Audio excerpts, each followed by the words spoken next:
Good morning. I got much more. On. Craven County Board of Commissioners regular session for Monday, March 19th is now in session. I'd ask you to please put your phones on silent ring. Madam Clerk, would you call the roll?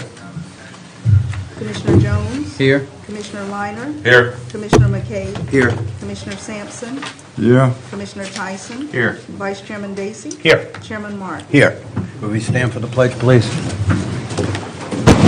I pledge allegiance to the flag of the United States of America and to the republic for which it stands, one nation, under God, indivisible, with liberty and justice for all.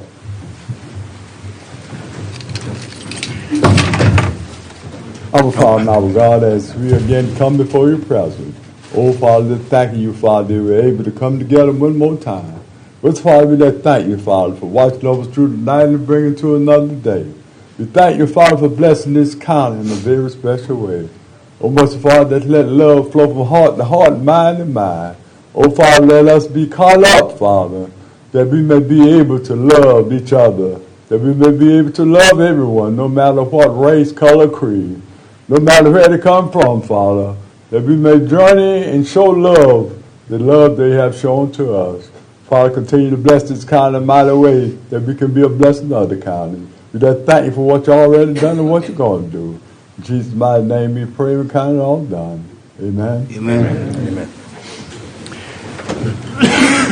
We've had an opportunity to look at the agenda, and there is something that we're going to remove from the agenda. The child health budget amendment is going to be taken off today. Do I have a motion to approve the agenda? So moved. Second? Second. All in favor say aye. Aye. Thank you. At this point, I would like to take chairman's privilege. I have a very nice moment that we are going to spend for the next few minutes. I would ask Gwen Bryant to come up.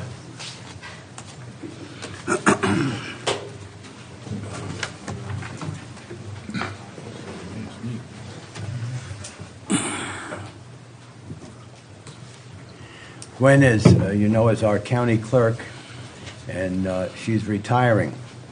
So I'd like to read a resolution to her.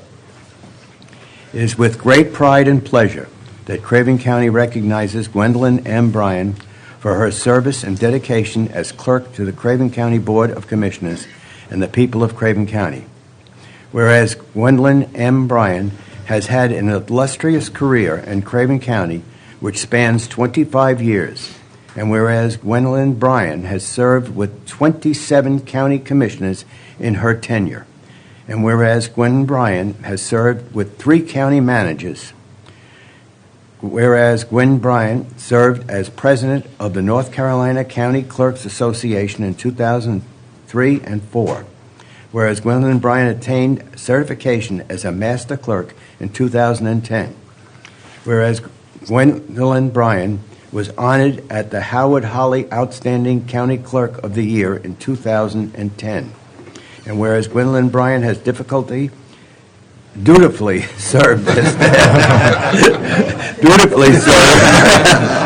as county custodian of the county records in accordance with the general statutes. And whereas Gwendolyn Bryan has answered inquiries and provided information based on considerable knowledge of Craven County programs and activities, and whereas Gwendolyn Bryan exhibited the ability to establish and maintain effective working relationship with the employees, officials, and the general public, whereas Gwendolyn Bryan possesses a calming demeanor and has demonstrated professionalism and excellence in her role as clerk to the county board. Therefore, with honor that on this 19th day of March 2018, we present this proclamation to Gwendolyn M. Bryan and thank her for her service to Craven County and its citizens.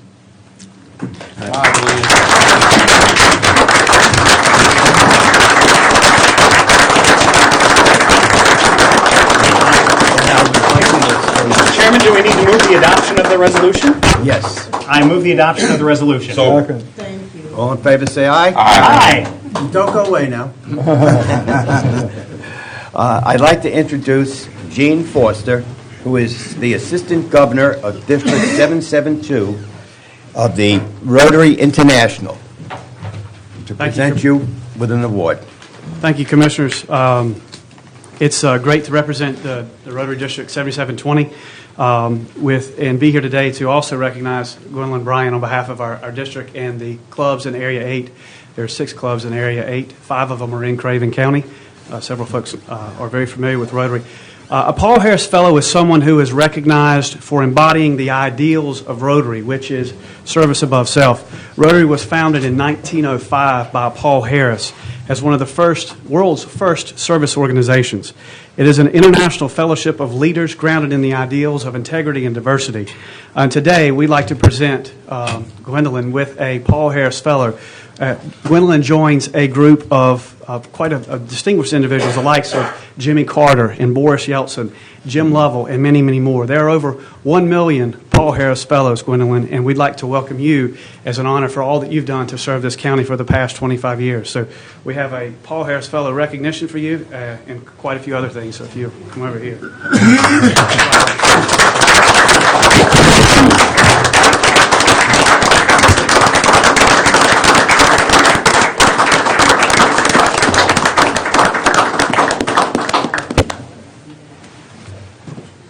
Yeah, you get the pen. I get the ribbon. It's easier. Okay, I'll trade you. How's that? So.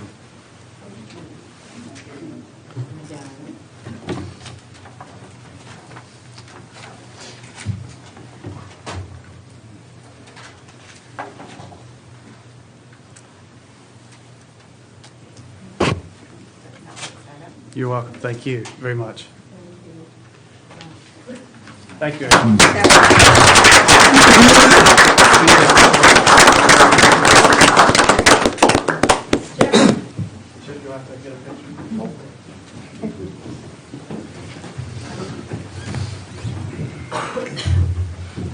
I should call Rotarian Mark down here too, probably, other than, but we got you there.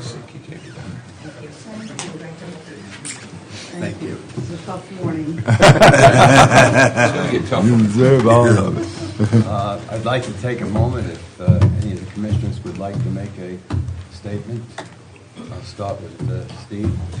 Mr. Chairman, it has just really been an honor to serve with Gwen. She's such a class act, but in addition, she's such a dedicated employee. And, somebody that's come from the private sector, I have to say she's as good as anything I've ever seen in the private sector, better, in fact. She puts all emotion aside when she's dealing with this board and with the complicated issues that we deal with. She does her job. She doesn't share her private feelings and emotions with us. She just does the job, and she's the best. Thank you, Mr. Chairman. Thank you. Gwen's been a part of my family for a long time. My grandfather served in this capacity for many years, and she has always meant a lot to him, and she was mighty good to him. And for that, I'm thankful and I'm very appreciative. Gwen Bryan knows more about Craven County than most average citizens do. We've got a great clerk that will be coming behind her, but she has some special shoes and always will. And Gwen, thank you for all you've done to help me in my life, and especially my family. Commissioner Weiner? Ms. Gwen, I can only echo what they have to say. I'm the newest one on this board. I knew you was on Havelock's board. When you got up here, the only thing I asked you to do was to keep me out of jail. And you've done that. You've always been there when I needed something. You're a class act all the way, and a great lady and a good friend, and I appreciate everything you've done for me in this board. Thank you. Commissioner McKay? Yes, Gwen, I also like to echo what everyone said. Gwen has worked very hard in the 12 years that I've been a commissioner. And since every time I ask Gwen to do something for me, there's no hesitation. She's quiet. She never sounds angry over 12 years. Before then, I can't vouch on that. Before then, Gwen's a good hard worker. She knows about Craven County more than anybody right here. Matter of fact, more than the commissioners here. And Gwen could be well missed. And presently, someone come behind her, we can do just as good a job as Gwen does. But Gwen is an outstanding, extraordinary young lady, and she will be well missed from all of us. Gwen, God bless you and your family. Thank you. I just like to say that I've been knowing Gwen since she was a young girl. I knew her father. In fact, her father was the one that did my dentistry. He was a great man. And her mother, I knew her mother. In fact, the family used to live right down the street from where I lived at on William Street. And I tell you, she never have surprised me one way or another because Gwen has been a class act and leaving an example for other young ladies. And I realized that the ladies has a tough time trying to keep up with the family. I know my mother was the one, and my grandmother that raised me. And I know how Gwen carried herself. I've been so proud. I've been working on this board builder for about almost 22 years. And she been the same Gwen with all the commissioners. And if there ever been someone who could get along with anybody, that's Gwen. And I appreciate what she has done for this county, what she has done for this area. Because she not only meet with this county, but she meet with all the 100 counties. And the 100 counties feel the same way, I believe, about Gwen.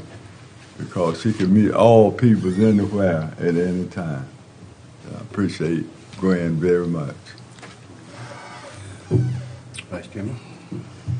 Mr. Chairman, members of this board, we've had a unique opportunity to serve with a person who has demonstrated leadership in this community, not just in her tenure with this board, but well beforehand. Her participation in the desegregation of our schools here in Craven County was truly historic. And her continued service to our community throughout that period of time since has been of selfless willingness to provide to the people of this wonderful community. I did not know of your past when you were going through school until just a few years ago. Your humility, your desire to work hard, to take on the task ahead has always been what you've brought to our attention. But what we all need to remember is that you've got a wealth of history behind you that has shown extraordinary leadership. And I can't thank you enough for all that you brought to this community, and I wish you well for the coming years, and I hope that you're going to be able to enjoy many, many of them. Thank you so much for all that you've done for me and my family and the people of Craven County. Gwen, many of the men here have spoken about your job, but they don't know the work that you do outside your job and the volunteering that you do. It is, I would say, you're one of the nicest people I've ever met. You know, we make acquaintances all through our life, but I could count on my hand, my 5 fingers, the number of people that are true friends. And I just added one more finger, Gwen. Thank you very much for all you've done for me and for the board. Thank you.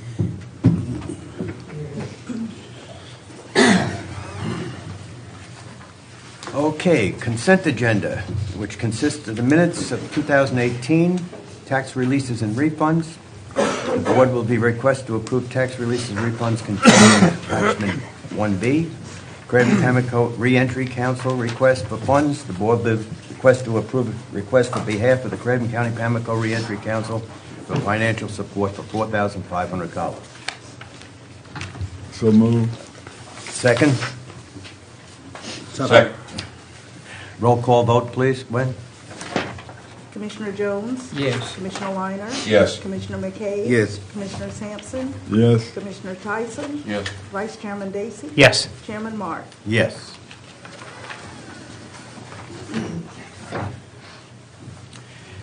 Next, I have a gentleman that is the Director of the Highway 70 Corridor Commission, Durwood Stevenson, and I'd like him to come up and talk to us about the pipeline.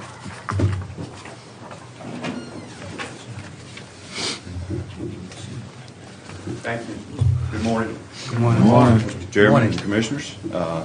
Hopefully I can dutifully perform this difficult task of convincing you that pipeline is a good thing. I'd also add my congratulations to Ms. Bryan. My daughter recently received a Paul Harris. So I understand what a great honor it is, and it's not easily achievable, so I congratulate you on behalf of that. I am here to talk to you a little bit about the pipeline. To tell you the truth, sometimes I think people have heard enough about the pipeline. I've been working on it for 3 years. I made my first presentation in Cumberland County in early 2016, so it's been a part of my life for a long time. And I was promised when I was asked to speak publicly on behalf for the first time in Cumberland County, I was assured that it was going to bring jobs and opportunities for economic development by Duke and Old Dominion. As we got further along, they asked me to speak out more publicly other than public hearings, and I went to the Highway 70 Corridor Commission, and they unanimously endorsed my doing. I didn't want to speak because I knew I'd be identified with the Corridor Commission, and I didn't want to speak for the Corridor Commission without the consent of the board. So they did that, and some of you may have seen some of the ads that, as I tell people, that was obviously an ad that was made for radio faces I have to bear. But anyway, I have been a little bit, I guess, surprised at how many people have seen those. I perfect strangers come into the restaurant and say, I saw your ad. And so I would also tell you that in going about and this happening over the past year and a half, I have not yet had one single, I expected some attacks from the other side occasionally, but so far I have not had one. I hope I don't get any today, but everybody has been wholeheartedly endorsing what we're trying to do with the pipeline. As all of you, I think, know, it's a $6 billion project running through 8 counties in eastern North Carolina. But as I told Duke and Old Dominion in the beginning, if we're just going to run a pipeline through the countryside, I don't care. While I am a customer of Duke, I guess I wouldn't consider myself a close friend, because when you're trying to get power, sometimes they can be difficult to deal with. But aside from that, but I do believe if we can get some distribution of the pipeline, then it serves a useful purpose. I am aware personally of 63 inquiries that we've had in eastern North Carolina that have said, we're interested in eastern North Carolina, but we got to have gas for manufacturing. In my own home county, our mayor, Linwood Parker, there has been a big supporter, because our commissioners spent about $1 million running water and sewer out to the park. DOT spent a lot of money running roads out to the park, but we have been unable to attract businesses to the park because we don't have gas. First thing manufacturing asks when you're looking at you is, do you have natural gas? And if you don't, then they're looking elsewhere. And I've had probably 25 meetings or more with the president of Duke and the Old Dominion people, and Duke on a couple of meetings has brought the president of Piedmont Gas, Frank Yoho, with him, and Frank said to me in the first meeting, when you get a customer that wants natural gas, let them put in the taps and the distribution. Well, taps are about $1 million a piece. Running distribution lines is average is $1 million a mile. We can't afford that, and customers are not going to come. If you got a manufacturing prospect and you say, we got natural gas available, but you got to put in a tap and run a line, he said, no thank you, I'll go where they already have it. So that's not reasonable. So when we started meeting with Duke and Old Dominion, we said, we got to have some money for taps and for distribution. And that was when I got Frank's response, but we continue to push that, and I know Larry Wooten, president of North Carolina Farm Bureau, some of our farmers, we have some large farmers, and they do tank farms, and they can get propane in at a reduced rate, but it's still almost 3 times the rate of natural gas. Normal smaller farmers or smaller businesses, it's about 5 times is what I'm told the rate. So you can't be competitive cost-wise without natural gas. So we thought that was extremely important, and when Old Dominion and Duke requested their permits from FERC, Federal Energy Regulatory Commission, they asked for 3 taps, no distribution. I am told they are going to add a 4th tap after they get started, but again, we don't know. We don't think that's enough taps through 8 counties, and there's no distribution associated. So without dollars, we'll have a pipeline that's not going to benefit us a great deal, in my personal opinion. That's where I see it, and that's been my argument all along. So Norris Tolson and President Wooten and myself went and met with Duke and Old Dominion, and we said, we got to have money for taps and distribution. And of course, after Frank's speech, and we really came down for that thought, they said, how much? And we said, $100 million. Well, that sounds like a lot of money, but it's not, in the scheme of things, a $6 billion project, $100 million is not a lot of money. I mean, it is for us in poor eastern North Carolina counties, but for the Dukes and the Old Dominions of the world, it's not. And it still probably would not spread it as much across the eastern North Carolina as we would like. But it's a start. That's what we said, it's a start. So we went back and forth with that for many weeks, and then about a month ago on a Friday afternoon, the president of Duke called and said, we think we can get you to 50 to 60 million. We said, well, that's a start. It's not enough, but it's a start. We can get a revolving fund. So following that, how do you structure that? And we have no official capacity as it regards to the structure of it, but we did make a suggestion, and I know many of you are probably familiar with the Clean Water Trust Fund Act, which is administered by a board. It's been set up in our state for some time. So Norris and I took that guide, Clean Water Management Trust Fund Policy Manual.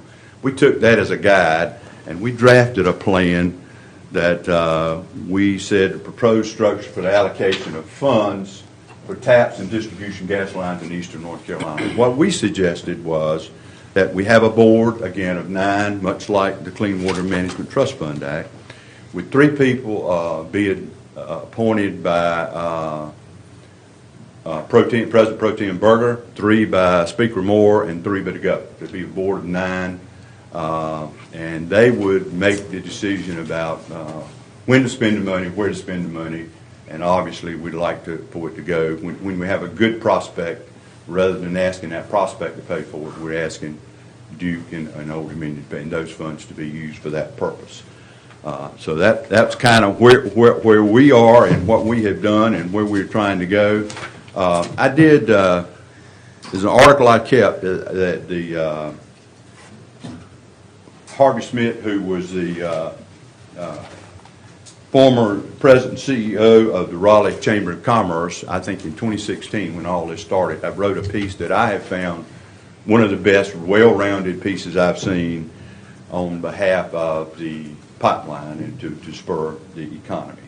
I'll pass those out to you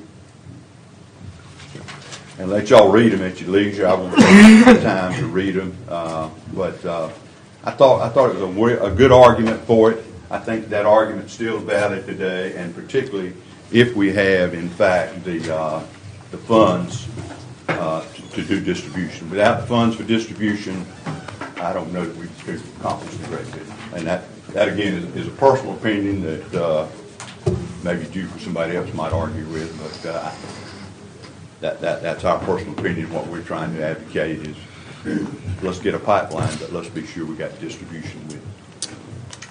Happy to answer any questions that you may have. I think most people are familiar with the basics. 8 counties, $6 billion investment, and as I say, we have.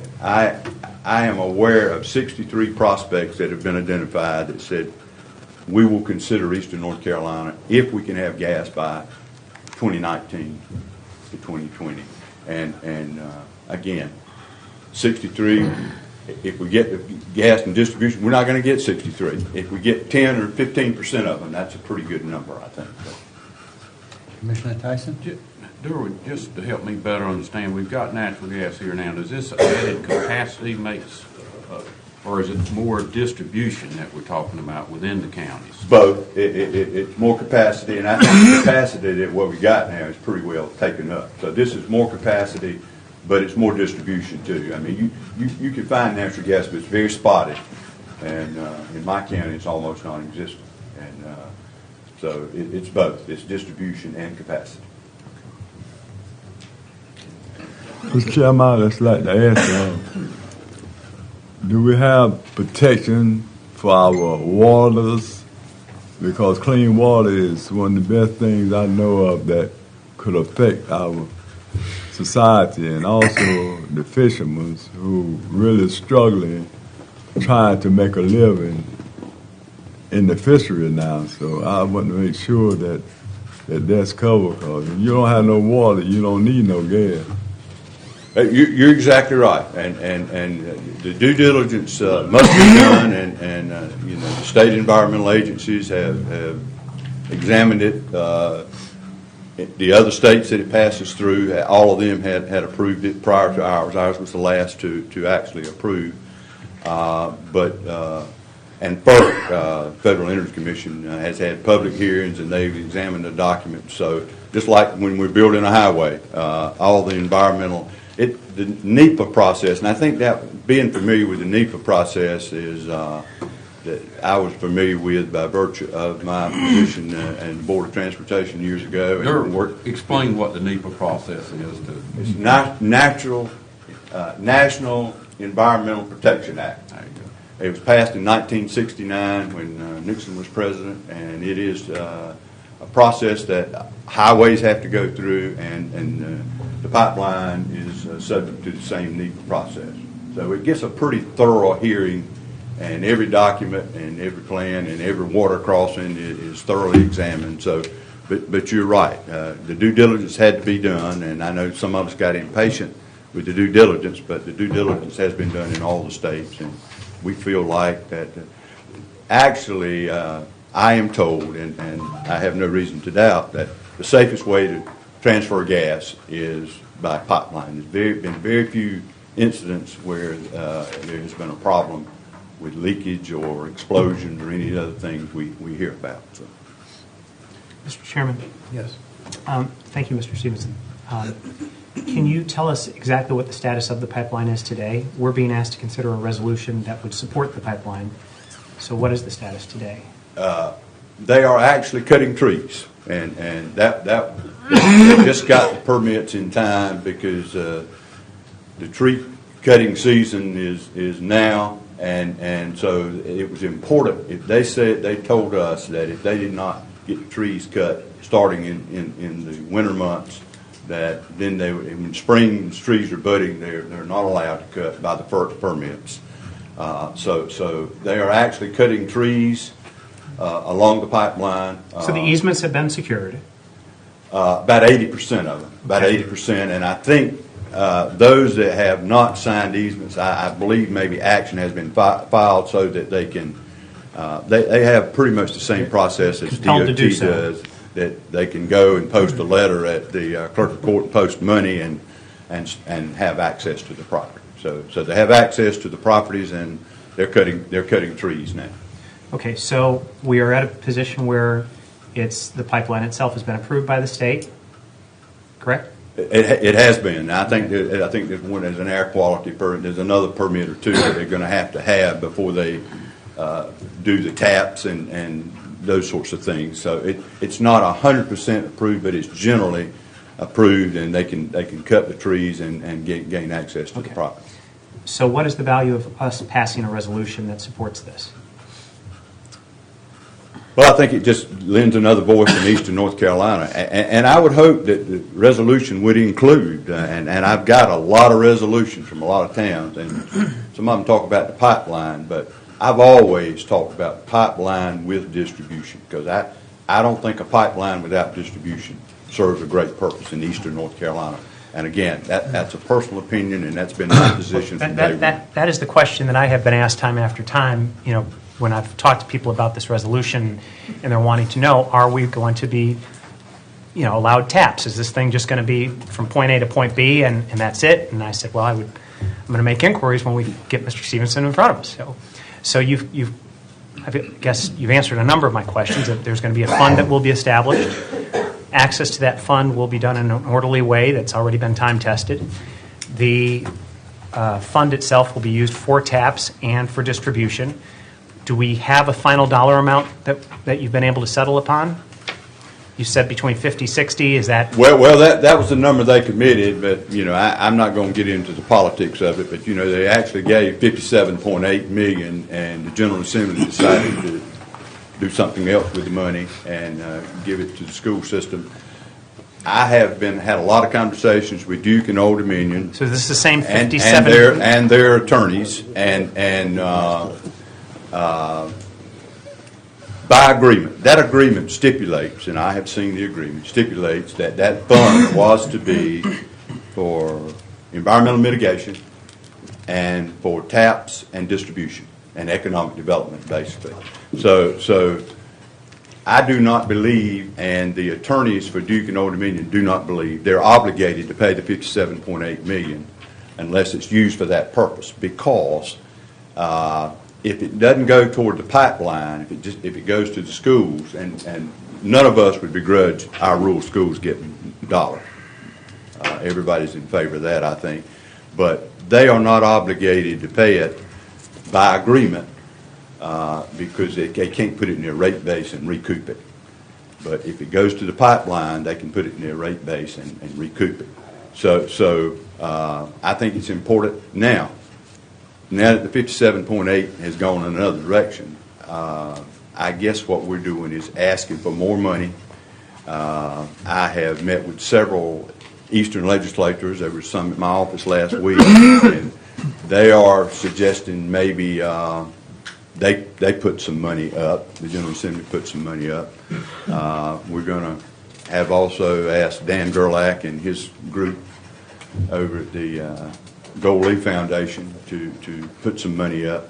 So right now, as it stands, we don't have the money for the distribution and the tap lines unless the General Assembly gives some and we find some from other sources. So we are in a situation where we're looking at a resolution. It does not meet the objectives that you've identified as being a standard that makes this a quality project. In order to get there, the taxpayers are now being asked to support the project itself in a direct way rather than having industry do it. Mr. Chairman, I got to tell you, I'm finding less and less attractive about this the more I'm learning here. Well, the funding mechanism, again, they put the money up. How they're going to decide and what to do with that money, they're under no obligation to pay it as is presently stipulated. But I can't say if the taxpayers are aware, but I think we need to find the funds for distribution. It's an infrastructure tool that Eastern North Carolina needs. I don't think there's any question. There's some things missing in Eastern North Carolina that the reason we find ourselves in economic decline, and I believe that this is one of the most important infrastructure tools we can put.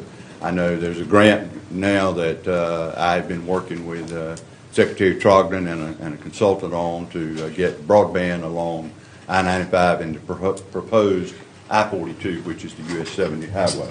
So where the money comes from is another issue.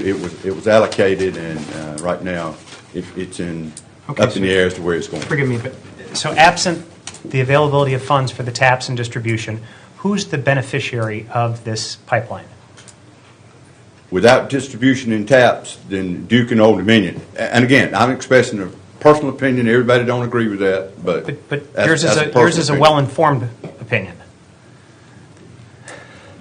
You're very kind. I hope so. So absent the taps and the distribution funds, who's the beneficiary of this?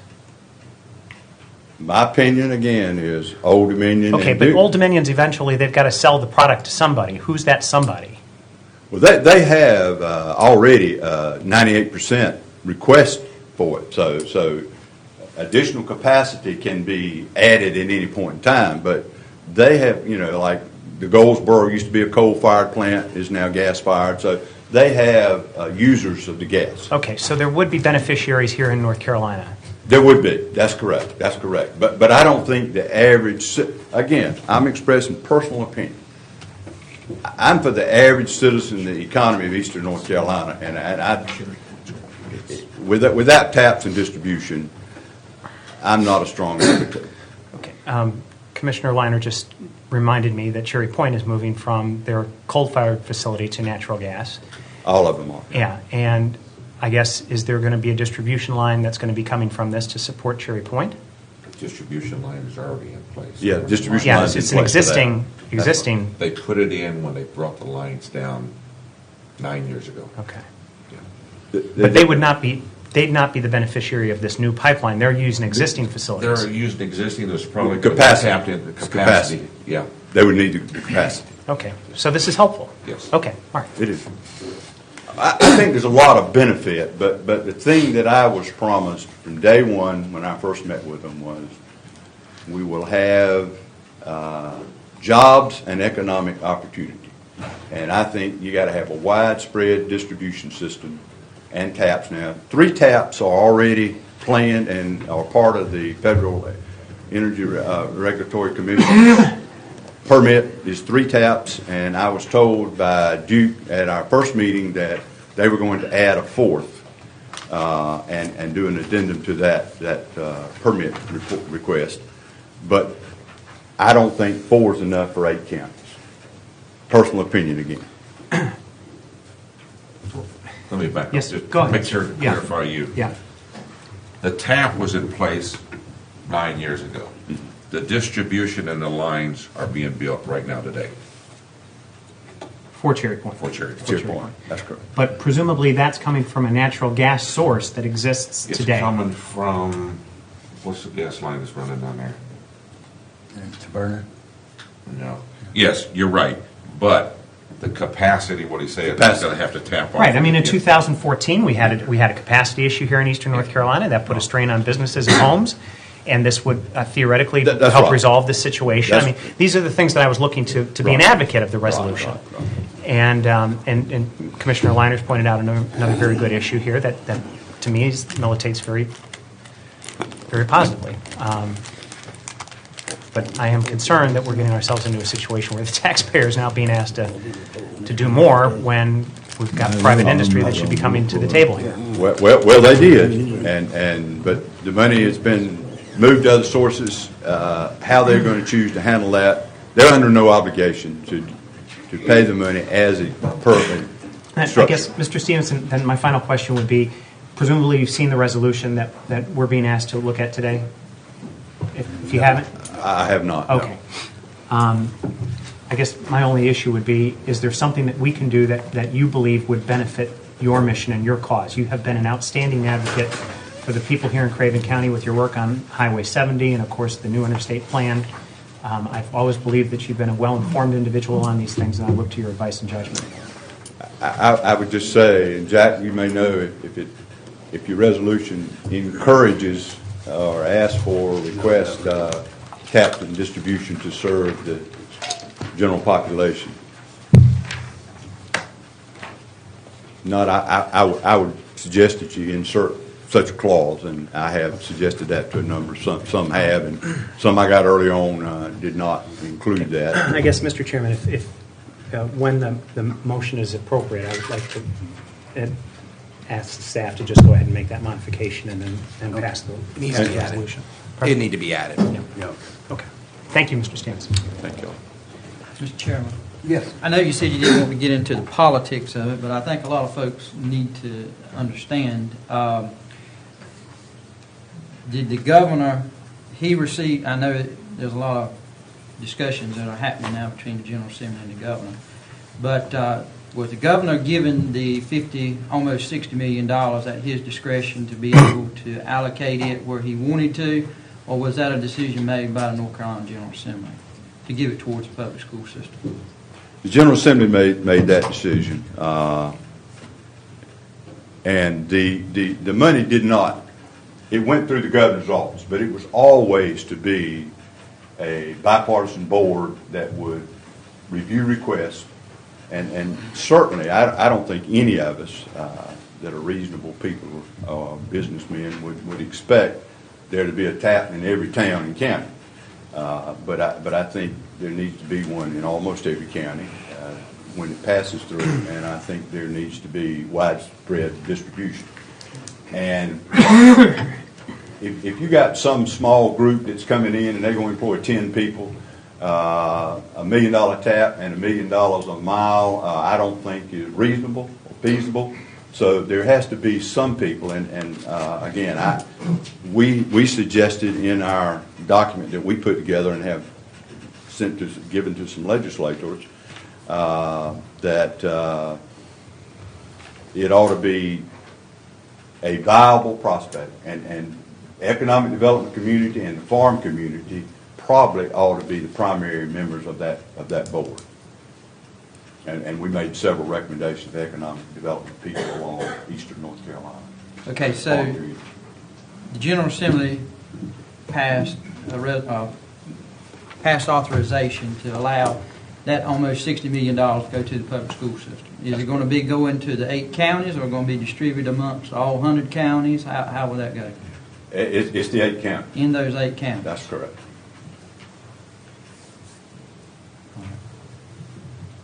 I don't get that.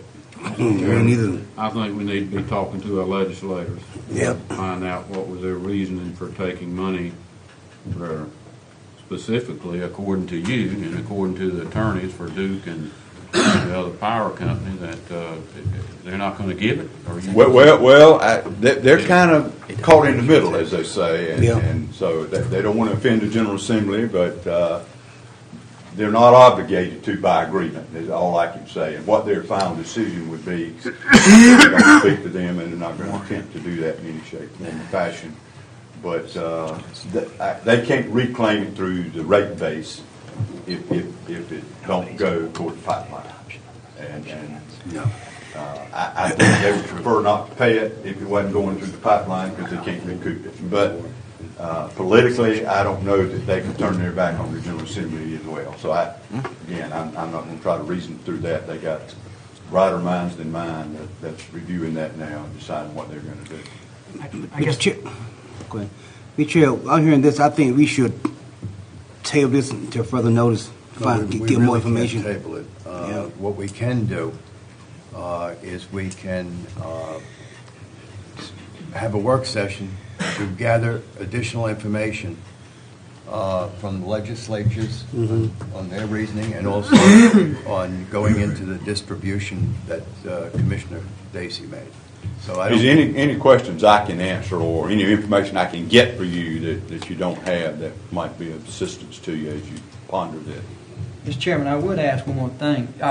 Has any other counties, I know the 8 counties wouldn't do it, but any other eastern North Carolina counties passed a resolution asking the General Assembly to reconsider the distribution of this money and instead put it towards the distribution of the gas line, the pipeline? I am not aware of that. I know some legislators are looking at it and have expressed some concern the action they took. Now, what they tell me, again, I'm not speaking for the General Assembly. I'm not taking sides in that argument.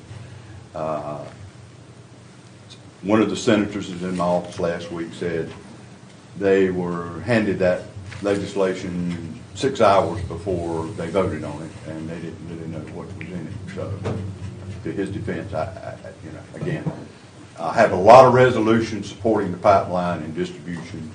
I haven't heard of anybody coming back with a resolution about what to do now that the funds were offered by Duke and Old Dominion and taken in another direction.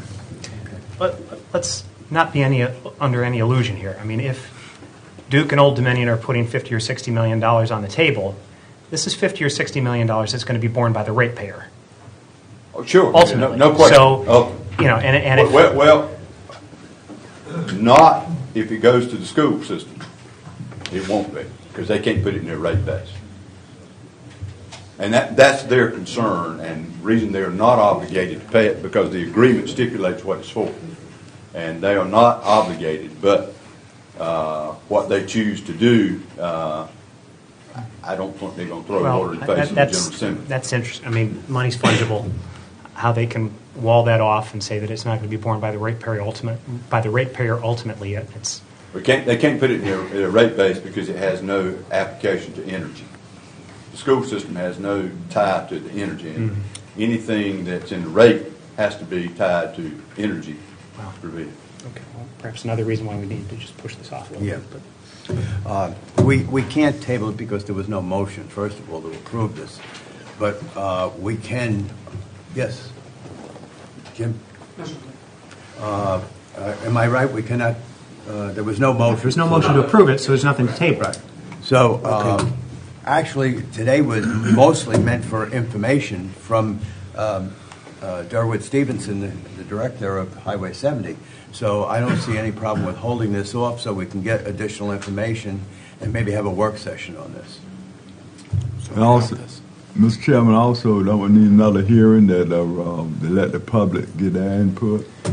Yeah, after we have the work session ourselves, yeah.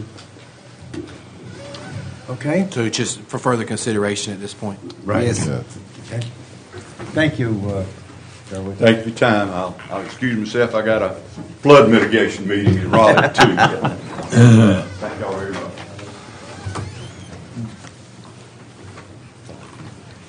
Okay. Department matters, health, budget amendments. One budget amendment. Good morning, gentlemen. Morning. I'd like to request a budget amendment for our environmental health section to receive $2,000 in vector control funding. It does not sound like a lot of money, but this is sort of continued funding from what were Zika funds, and what they're trying to do is set up a detection system across the state. Our local university, East Carolina University, has some entomologists on staff that actually look at mosquitoes, and what they're asking local health departments to do is to train staff and equip them to be able to catch mosquitoes, type them, and then send them in. So basically we're training our staff to set out traps, catch the mosquitoes in the area, and the information they hope to gain is what types or what species of mosquitoes we have. Do we actually have the vectors that may carry whatever virus, be it chikungunya, West Nile, and Eastern equine encephalitis, or Zika, just to name a few. And if we do, is the virus present in our mosquito population? So we would be the field staff, send it back to the university, and they would do the testing. So move. I have a question, Mr. I remember back in about 15 years ago more, they had testing down there in the hollow area with chickens. Yes, What sir. happened to that results? The sentinel flocks, the chicken flocks, yes, sir. We had those, but when the vector control program was disbanded, we no longer do the sentinel flocks. Now, what the method for this program is no longer having chicken sentinel flocks, but to set up traps. For some species of mosquitoes, you trap them in the evening at dusk. For some, they're daytime biters and require a different type of trap. Thank you, Mr. Chairman. I have a motion on the floor. A second? Second. A roll call vote, please. Commissioner Jones? Yes. Commissioner Liner? Yes. Commissioner McCabe? Yes. Commissioner Sampson? Yes. Commissioner Tyson? Yes. Vice Chairman Dacey? Yes. Chairman Martin? Yes. Thank you very much. Department matters, soil conservation, storm debris, Patrick Baker. Good morning. Good morning. You guys should have had a packet of information. We're going to start with attachment 1. Bit of background information. On November the 22nd, 2017, we had our original RFP opening date.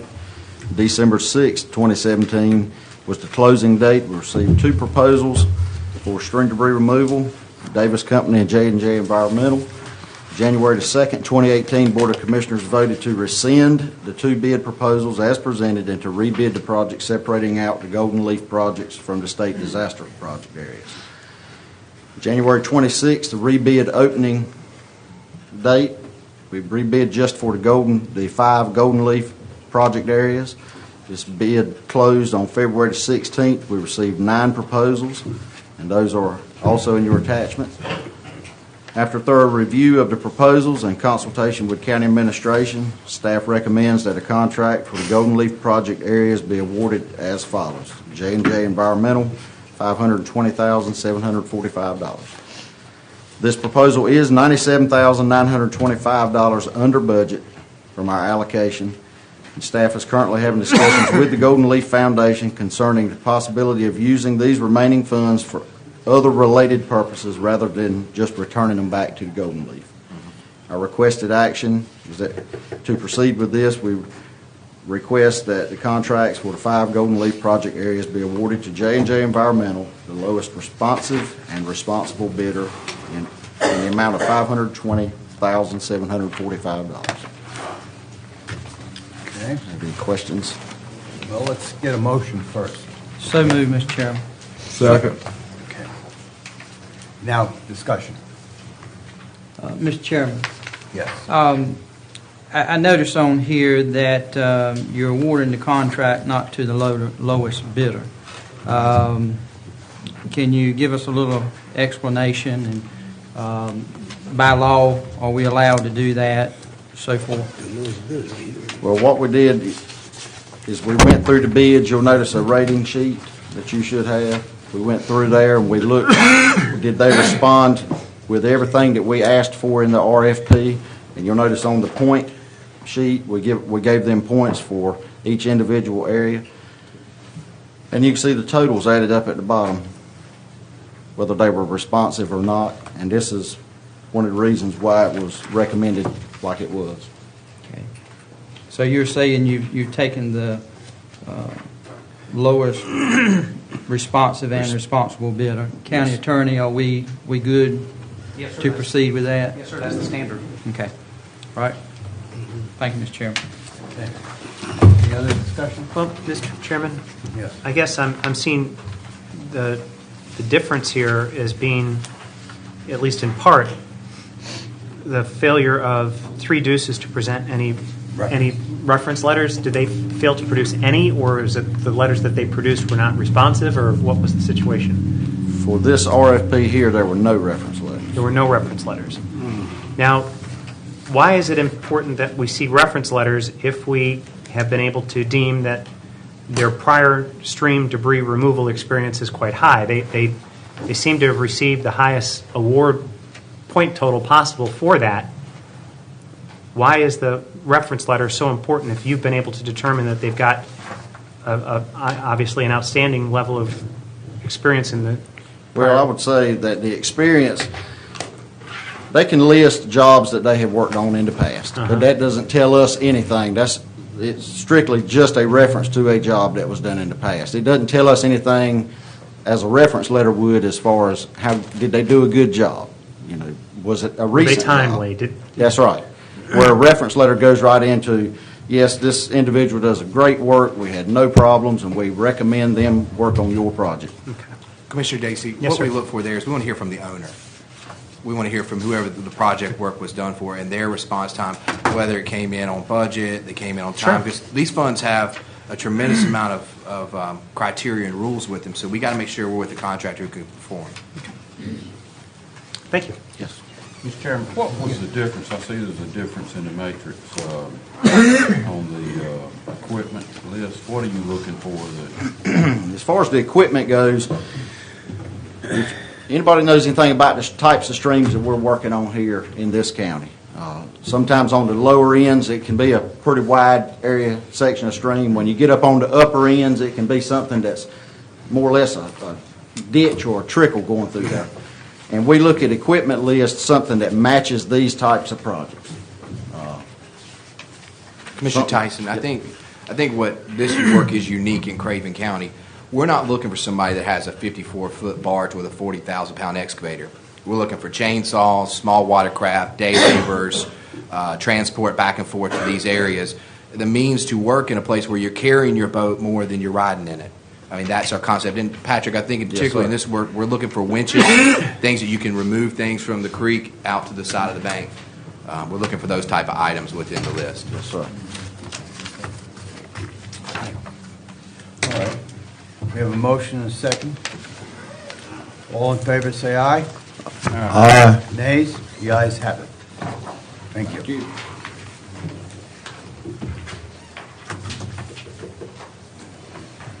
Next on the list is Timothy Downs, Department of Economic Development. Good morning, Mr. Chairman, Commissioners. Morning. The last time I was up here, I was doing my update, and I alluded to this project. I'm happy to bring it before you today, and I'm going to let the county manager speak up as necessary. But what you have in front of you is really an informational packet. The process with the state of North Carolina has already begun, and I'll describe what that is here in a minute. But we're in the midst of that process because we're the local county, or the local government entity, and as part of, or as the local government entity, we're required to go through this process. So what we're looking at today is a request to support one of our local industry, Chatsworth Products. They have had much success in the past couple years, and currently they're occupying about 71,000 square feet in the industrial park and an additional about 10 to 15,000 square feet over at the former Amitol facility over on Bosch Boulevard. What they're trying to accomplish through this project is to essentially free up more space within their current facility to create more product. Right now, their facility, and I was just out there last Friday, right now their facility is rather disorganized, and they actually use those words because they've used every possible inch of square of space within the facility and actually have some things stored outside that are subject to the weather, which is not their preference. So what they plan to do is add at least 16,000 square feet to their current facility. And I say at least because, again, they're in the process of getting final approval from their board of directors in California. And the project manager at Chatsworth is working hard to squeeze every penny into the project out of the project so they could potentially get up to 22,000 square feet of space. Again, what that'll do is that'll create some storage, some internal warehouse for supply product, as well as part of their process is to package their own goods because they're sort of unique in size. So they have a packaging facility within their current facility. So this would add, again, somewhere between 16 and 22,000 square feet. They've got space on their property to do so. The project is about $1 million. Again, that's still being finalized. The project commits to add 15 jobs to the workforce out there. They're currently at about 131 positions. And again, I say about because, as you have heard me say before, many of our manufacturers use some temporary staff to cover seasonal changes and other workflow changes. The jobs that they're adding would be about $37,000 per year in salary, and these are entry-level positions. And so the program that we're talking about with the state of North Carolina is the Building Reuse Program. The Rural Grants Program section of North Carolina Department of Commerce has a Building Reuse Program, and it's for vacant structures, but also for structures that are currently in use, and that's what we're talking about now, the facility that Chatsworth's in. And one of the requirements, as I just mentioned earlier, of this program is that the local government be the applicant for these funds. So this is actually a forgivable loan program, and because of the size of their project and the number of jobs that they're adding, the preliminary award was about $180,000. That money would come to us as the county. We would then distribute it to them upon performance. They have to perform before they can get any money. It's up to us exactly how that performance is laid out. Just going back to a project we had not too long ago with Moen, we required 2 levels of performance. One, that they got a CO in their facility, and the second was 1 year later when they had all the jobs in place. So again, that's up to us to determine finally how we would distribute those funds, but it is up to us to distribute those funds and within our control, as well as to manage the project, if you will, from an oversight perspective, meaning making sure that they do what they set forth in their application to do, as well as create the jobs that they promised to create. If, for some reason, the company were to not perform and the monies were paid out, the county would be responsible for paying that money back if Chatsworth could not pay it back. But again, we will have the necessary documents in place before any funds are paid out, like the economic development agreement, promissory note, possibly even a deed of trust if we choose to do so. So those are all protections that we would have. But ultimately, we're more or less a pass-through. There's no doubt in my mind that Chatsworth will create these jobs. They are very excited about this. And just a little information on Chatsworth in particular, if you don't know, they're an employee-owned company, very successful. They have 3 locations, one in California, one in Texas, and here in New Bern. And I was with the plant manager last Friday, as I mentioned. They're super excited about this possibility of expanding the facility to create some efficiencies, create some new space to do more product. And as I said, they're very, very successful right now and are very hopeful that they'll be able to do the project. So I believe I've covered everything I need to as far as the information about the project. If you have any questions, happy to answer. Are there any questions? Go ahead, Phil. Go ahead. So this is a state program. Yes. The state makes the guarantee available.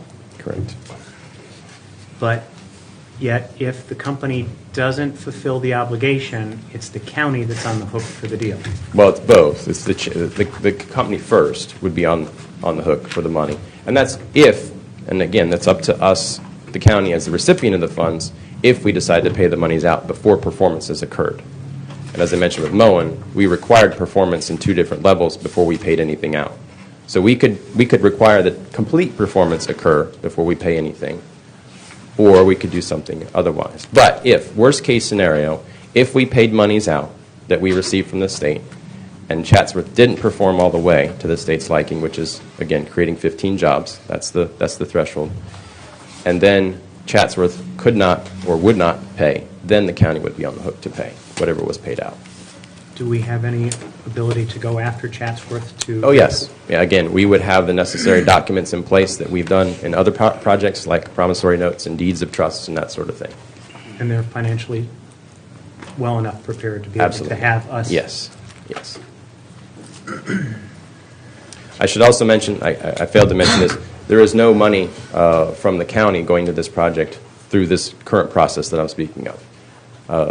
The local match that's required for this program is actually coming from the Craven Alliance, and they've already approved those funds, and that matches $9,000. Commissioner Tyson?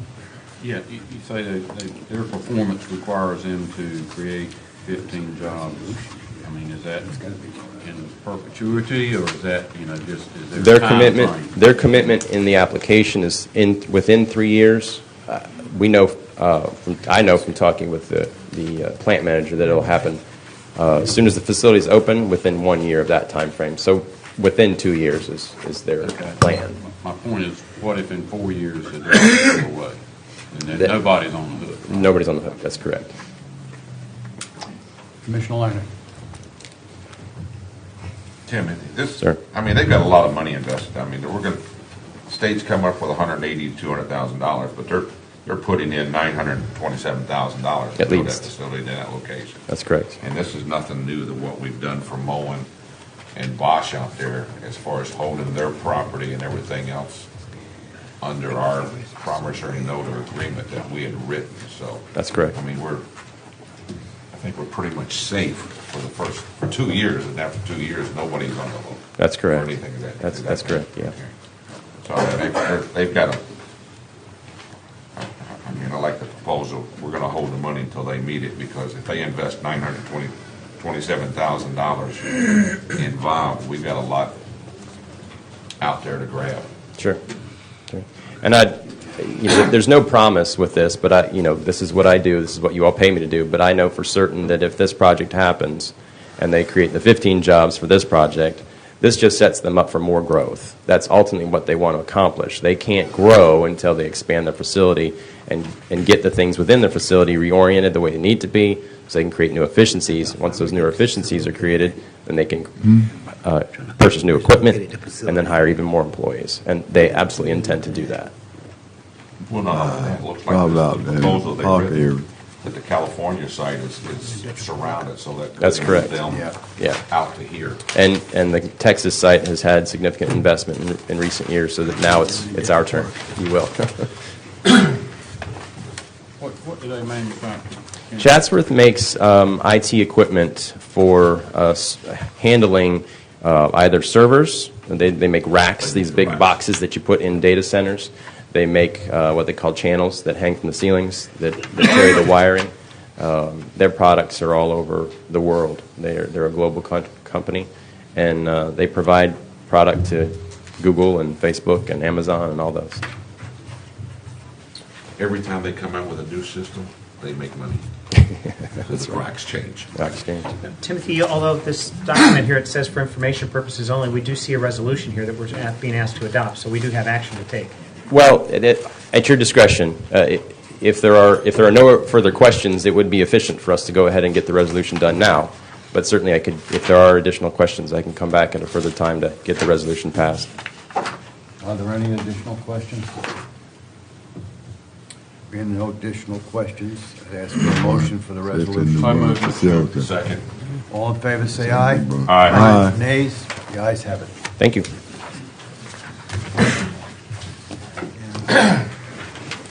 Next on the agenda is appointments, pending, current, upcoming. Chair, we have somebody here.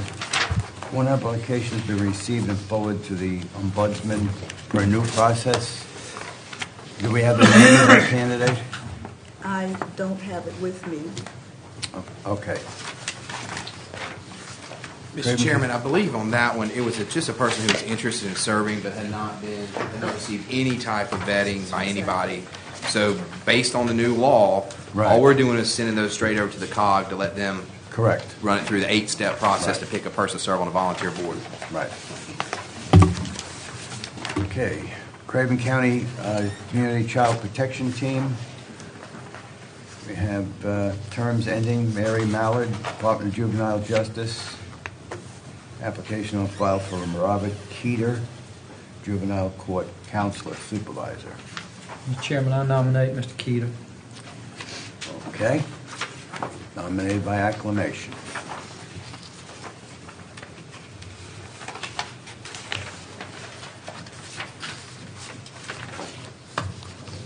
Craven County Clean Sweep Committee. Debbie Kirkman, Board of Education. Is she going to serve again? She is a designee of the superintendent, and we have not received word yet if that is going to remain Okay, so we have to their contact the designee. That's their seat. Okay. All right. Upcoming appointments, Regional Aging Advisory Board and Voluntary Agricultural District.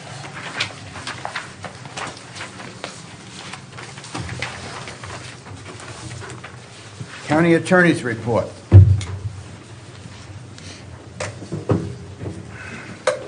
Good morning, Commissioners. Good morning. A few things for you this morning. First, if you'll recall, the last meeting, items A and B had come before you. They were offers for the final acceptance of real property we own with the City of New Bern. Commissioner Sampson had asked that we defer consideration until such time as we could determine that the City of New Bern had complied with the proper process for the demolitions that kind of got these properties where they were. And while obviously I can't independently verify everything, I have been in conversation with the city attorney, who has assured me that the proper processes and notices were followed at that time.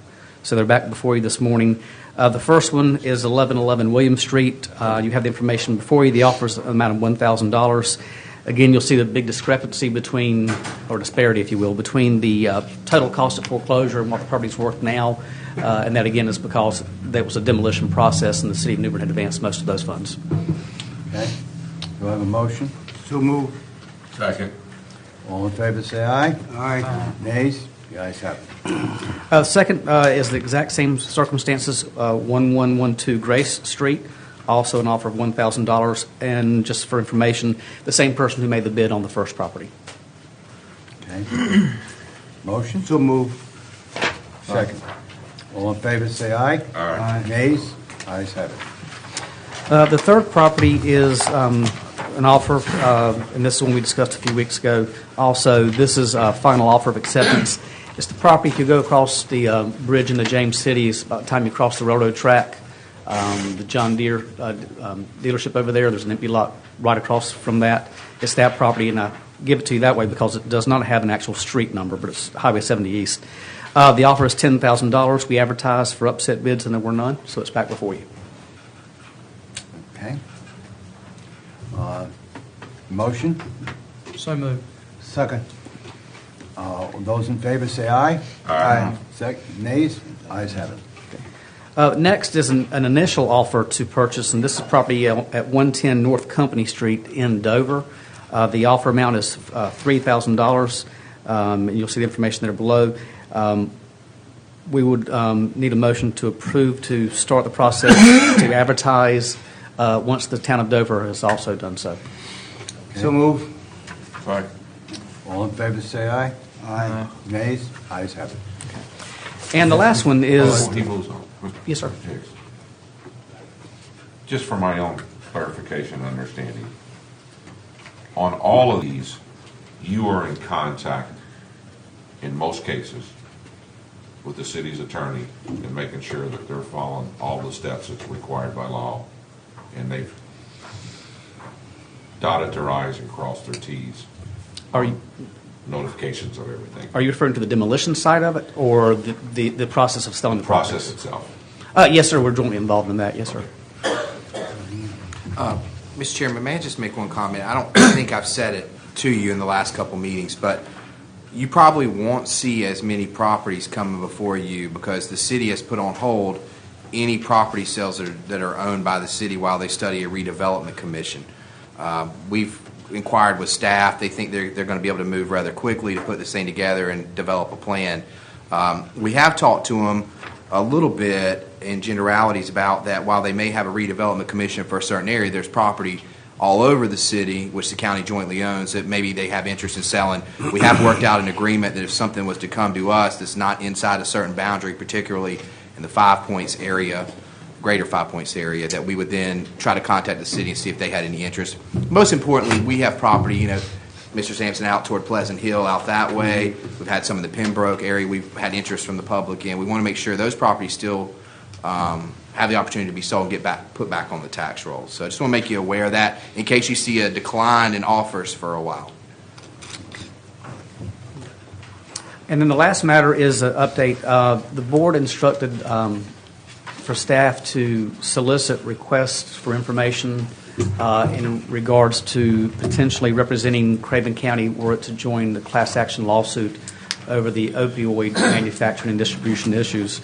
We prepared an RFI. We utilized assistance from other counties that had already gone through this process and submitted the RFI to a number of law firms.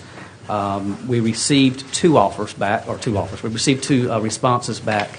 The committee that was appointed by Chairman Mark met to discuss those offers and their responses, as well as to discuss, what the opioid class action lawsuit means in the first place and likelihoods of different outcomes. And it was the recommendation of the committee that Craven County join in a class action lawsuit and retain the law firm of McHugh Fuller Law Group, which would serve as the lead counsel. There is information in your package, as well as the authority to represent, which is basically their contract. I think both firms that responded were both good, probably equally qualified, but based upon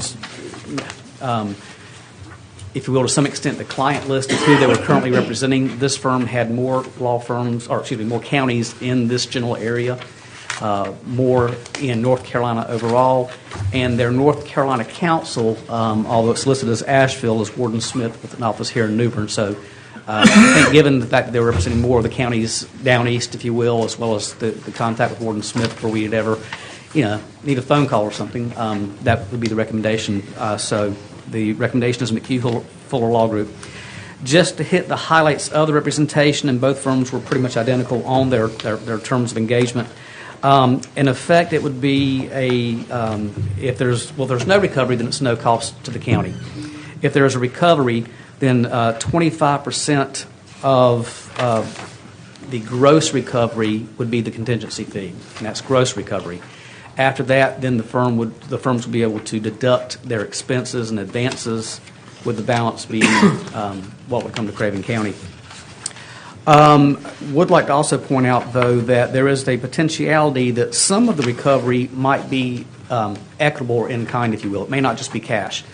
In these types of class action lawsuits, it's potential that some of the defendants may, as part of the final settlement, offer products, goods, if you will, that they manufacture in that industry. And just examples, I have no idea how this works, but let's say the settlement said that Craven County would get $10,000 of Narcan drug for our use. It being equitable, not money, the law firm would still be entitled to 25% of that value for non-monetary recovery. And I'll be happy to answer any questions about the information before you, the committee, or the contract. Mr. Lyon? I got a couple, Jimmy. Yes, sir. Going back to your 25% gross, right off the top, and then they're talking about in here giving them their expenses, of all their expenses after that. What are we looking at? I mean, I know you don't have the figures, but what normally a case like that, I mean, it seems like a lot of time and a lot of effort. I mean, that could even be more than the 25% gross. Well, it could be a lot, and Commissioner Liner, I can't begin to answer that question. I've not ever been involved in anything of this magnitude, but not many people have, so I could not begin to speculate. I think the good news would be, though, is that the large number of potential plaintiffs at the end of the day, for purposes of spreading that out, if you will. Well, okay. All right, that's. I don't remember us discussing that. No, I don't remember discussing it. Commissioner Liner, would you read that part right there? Because I don't remember. In consideration, client agrees to pay 25% of the total recovery gross in favor of the client as an attorney fee, whether the claim is resolved by compromise, settlement, or trial, or in verdict and appeal. The gross recovery shall be calculated on the amount obtained before the deduction of cost and expenses. Client grants attorneys as in interest in a fee based on the gross recovery. If a court awards attorney's fees, the attorney shall receive the greater of the gross recovery based contingent fee or the attorney's fees awarded. What page is that? First page, bottom. Well, I guess I think he may have answered it. I think you may have answered it. The first page of at the very end of the agreement, there's a thing that says authority to represent. And this is the document that's really the operative language to the entire engagement. That's it right there. This is the document that's the operative language to the engagement itself. The rest of this stuff is just background and filler and baloney. This is the thing that puts us on the hook. But I think, so I looked at it one way, but you said something completely different. So it would be the fees or the expenses, and they're not necessarily so, but I would look at it, it would be the fees of whatever attorney was handling it in our area. It would, no, sir. Across the board. Yes, sir. Okay, all right. So that's something to be considered and look at.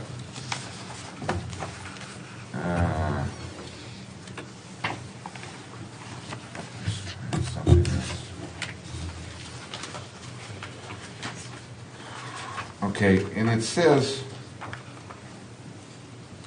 how can the county be on the hook for in-kind, the $10,000 worth of medication, which is now, is that that's $2,500. Now, again, are we looking at expenses and fees to be paid on top of that, out of the $10,000? We get $10,000 worth of medication. That's $2,500 gross. Now, is it also meaning that we, go ahead. For the in-kind, would have to find what the value of that in-kind is. And I'm going with your 10,000. And then the 25%. And yes, sir, at that point, I think that since there's value there, those fees, costs and expenses are also reimbursed. But then in the same sentence in here, it says,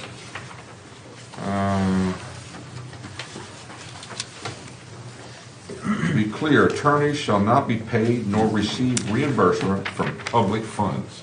Yes, sir. How do we pay if we're not paying with public funds? Yes, sir. We noticed that and we discussed that, and all I can tell is this may be some kind of language that's necessary in other jurisdictions. I think what it's trying to say is that in effect there would never be a situation where the county would be taking existing general funds, if you will, and paying the law firm. That the monies that that the county would pay the attorney would be deducted from monies that would be coming from the defendants. So you're right. At the end of the day, it's public funds, no matter how they say it. Commissioner Leiner, I was going to ask the counselor to go through that entire paragraph that we find on page 2. Please. Because this is the, I'm going to ask him to go through it line by line so the public can understand this. Because this is obviously, this could be a very important deal for the people of Craven County. We've had a lot of people that have been, a lot of people who have died, a lot of people who have suffered injury by virtue of the fact that these opioids have been so readily available. And the idea here is to try to compensate the people of Craven County for whatever monetary damages we've incurred as a community by virtue of this negligence. So if you could go through that paragraph that starts out, the attorney intend to present. Yes, sir. Okay, the attorneys intend to present a damage model designed to abate the public health and safety crisis. The next sentence, this damage model may take the form of money damages or equitable remedies, which is what we've discussed so far. That the recovery could possibly be cash, products, if you will, or some concept of both. And so that's their plan, is to design that's considered an abatement fund. Yes, sir. And then the purpose of the lawsuit is to seek reimbursement of the cost incurred in the past in fighting with the opioid epidemic, and recover funds necessary to abate the health and safety crisis caused by the unlawful conduct of the manufacturers and wholesale distributors. So again, it's simply saying there is that the purpose is both past and future concerns. The client agrees to compensate the attorneys contingent upon prevailing by paying 25% of any settlement, resolution, judgment in favor of the client here at Craven County, whether it takes the form of monetary damages or equitable relief. So settlement, resolution, or judgment means, once the lawsuit's filed, they can terminate in different ways, and so they're covering all those ways. And then again, whether it's the form of, like I said, monetary damages or equitable relief. And then it gives an example. For instance, if the remedy is in the form of monetary damages, client agrees to pay 25% of the gross amount to the attorneys as compensation and then reimburse the reasonable litigation expenses. So as I described at the beginning, it's 25% of gross and then cost. If the remedy is in the form of equitable relief, the abatement fund, then the client, Craven County, agrees to pay 25% of the gross value of the equitable relief to the attorneys as compensation and then reimburse litigation expenses. Okay. So at this point, let's assume that we have a settlement agreement that provides an abatement fund that is made up 100% of equitable relief, meaning non-cash distributions. If there is no cash to be distributed to the awarded parties, how is it that Craven County is to pay the attorney fees of an amount equal to 25%. And it goes to the question, or the comment a moment ago, it comes from county funds. Okay, please proceed. The part, yeah, excuse me. Yes, sir. Are you finished? Yeah, I'm done. Okay, yeah, I mean, that part, I could kind of get by that, but then reimburse the reasonable litigation expenses. Well, that's the part to me that is cloudy and can put you in harm's way. Well, and that comes after we've Right. made the payment for the fees themselves. I understand that. Yeah. So then you add on what could potentially be hundreds of thousands. So I'm just tell you, after seeing that part in it, I couldn't vote for this. I mean, But let's yeah. Commissioner Tyson, let's get to the rest of the paragraph because Okay. it doesn't improve. And again, this is the sentence that Commissioner Liner mentioned before, which is not really, I'm not quite sure what they're trying to say. To be clear, attorneys shall not be paid nor receive reimbursement from public funds. Again, all I can assume is that based upon other states' laws, they're trying to make clear that this would not be money that was going out. It was money that was being retained before coming in. That's the only way I can balance that. However, any judgment arising from successful prosecution of the case or any consideration arising from a settlement of the matter, whether monetary or equitable, shall not be considered public funds for purposes of calculating the contingency fee. Under no circumstances shall the client be obligated to pay an attorney's fee or litigation expense except for monies expended by the defendants, which is the pharmaceutical industry, pursuant to the resolution of the client's claims. If Wait. I'll have to back up and read that one again here.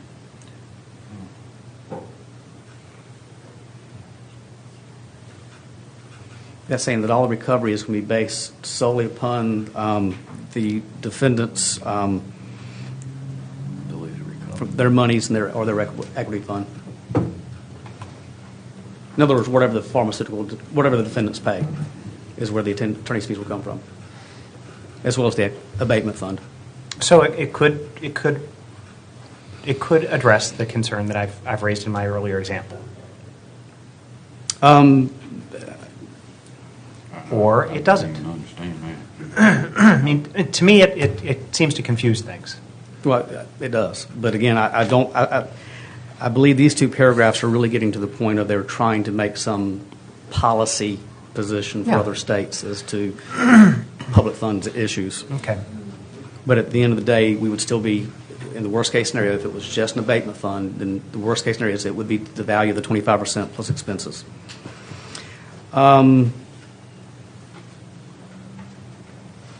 If the defendants expend their own resources to pay the public health and safety crisis in exchange for release of liability, then the attorneys will be paid the designated contingent fee from the resources expended by the defendants. Well, that's contemplating is if the defendants say, look, don't release us from liability, give up your claims, and we're going to address this problem in this way to your satisfaction, which highly unlikely. But if that were to happen,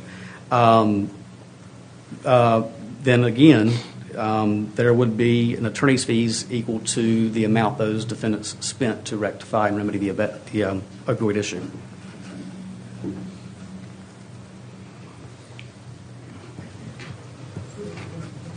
Client acknowledges this is a necessary condition required by the attorneys to dedicate their time and invest their resources on a contingent basis to this enormous project.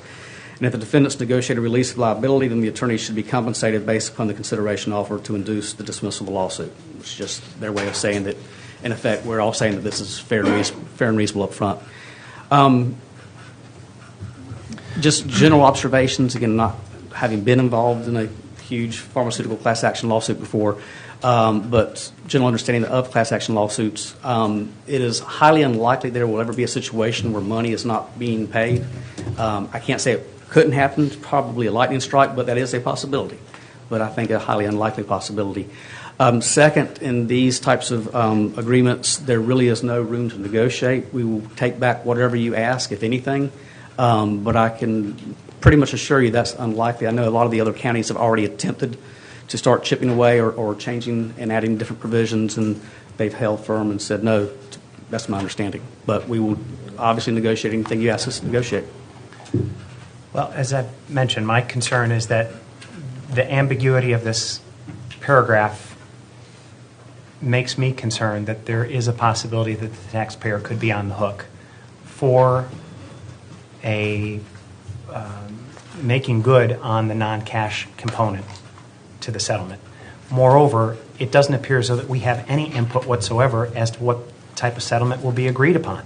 In essence, if it were to be the case where there would not be any cash, we don't have any way to control that. I'm not seeing it here in the document. I mean, Normally in those situations, what would happen is the county would opt out of the class action settlement and then proceed on its own. Okay. So that would be the remedy. Is that articulated in this agreement that we have the ability to opt out? That's a function of federal class action law and process and procedures. But if you opt out, you're still liable for their time. Yes, sir. And their expenses. Good point, sir. Yes, sir. But in that situation, you would be seeking presumably cash going forward. Right, but again, I mean, you're right. We've got over. They're involved almost 200 counties in different states that they're representing, that they're involved with. So you're right. We have no say of what the final determination is. It's all in their hands. But again, I guess what you'd said, we can opt out, but keep in mind also, when you opt out, then we're on our own to go get something else, but we're still obligated to pay this firm. Mr. Chairman, I guess, forgive me, did the committee, we got 2 responses. I thought that there were going to be 4 or 5 or 6 responses to this. We were very surprised. And I guess I'm just wondering, is time of the essence? What if we were to open this up again to perhaps get more responses? Maybe we could get a response that would be more consistent with maybe what our concerns are here as a board. I don't know. I'm searching for a solution here, but well, there's the other point too: is how many of these suits have been successful? Well, there's been no resolution of these opioid suits as of yet. They're being consolidated in Ohio. Yeah, I was reading something that individuals have had no success because they feel that the addiction was caused by them. And some of the courts have also did the same thing with the businesses that are involved. So they have had very little success in gaining any money from those suits. Another possibility, Commissioner Dacey, is, again, as we pointed out, Warden Smith is their North Carolina counsel. We can ask one of their attorneys to appear at the next meeting, maybe present additional information or answer questions that I can't begin to answer it yet. Mr. Chairman, may I have a moment just to comment on a couple things? I think Commissioner Liner brought up a very good point. It doesn't change the fact of what this contract says. I want to make that clear. I'm not denying that fact. But you have a list here in front of you of counties that are very similar to Craven: Onslow, Pitt, Brunswick, Person, Columbus. Their commissioners obviously had to deal with this same issue. My feeling is those commissioners, same commissioner, are going to have to deal with the issue you're debating here, whether to accept a non-monetary settlement or not. All these counties are going to have to do the same thing that you're contemplating having to do here, which is pay an amount of money for attorney's fees. My guess is a non-cash settlement is going to be a no-go, Jimmy. As part of a cash settlement, yeah, we'll give you X number of dollars and 1 million doses of Narcan. Sure, you still got X number of dollars to cover this percentage here. But I have to think somebody's doing the math on their head as they're sitting at the table, particularly one of the national firms like we have, or both of the firms that submitted, will be looking at that in consideration to represent their clients. I can't think their clients would be very happy if every one of them had to come up with whatever the equivalent of the attorney's fees and non-cash settlement would be. That's just my take. Mr. Chairman, I will also state that was discussed in our committee meeting, which Commissioner Tyson, myself, and the chairman sat on. All the concerns that Vice Chairman you've raised and Commissioner Liner have raised, we discussed that. We even went as far to say that Craven County could come out of this and not really receive anything, just to break even, not have to pay attorney fees, but then the statement that it was going to send.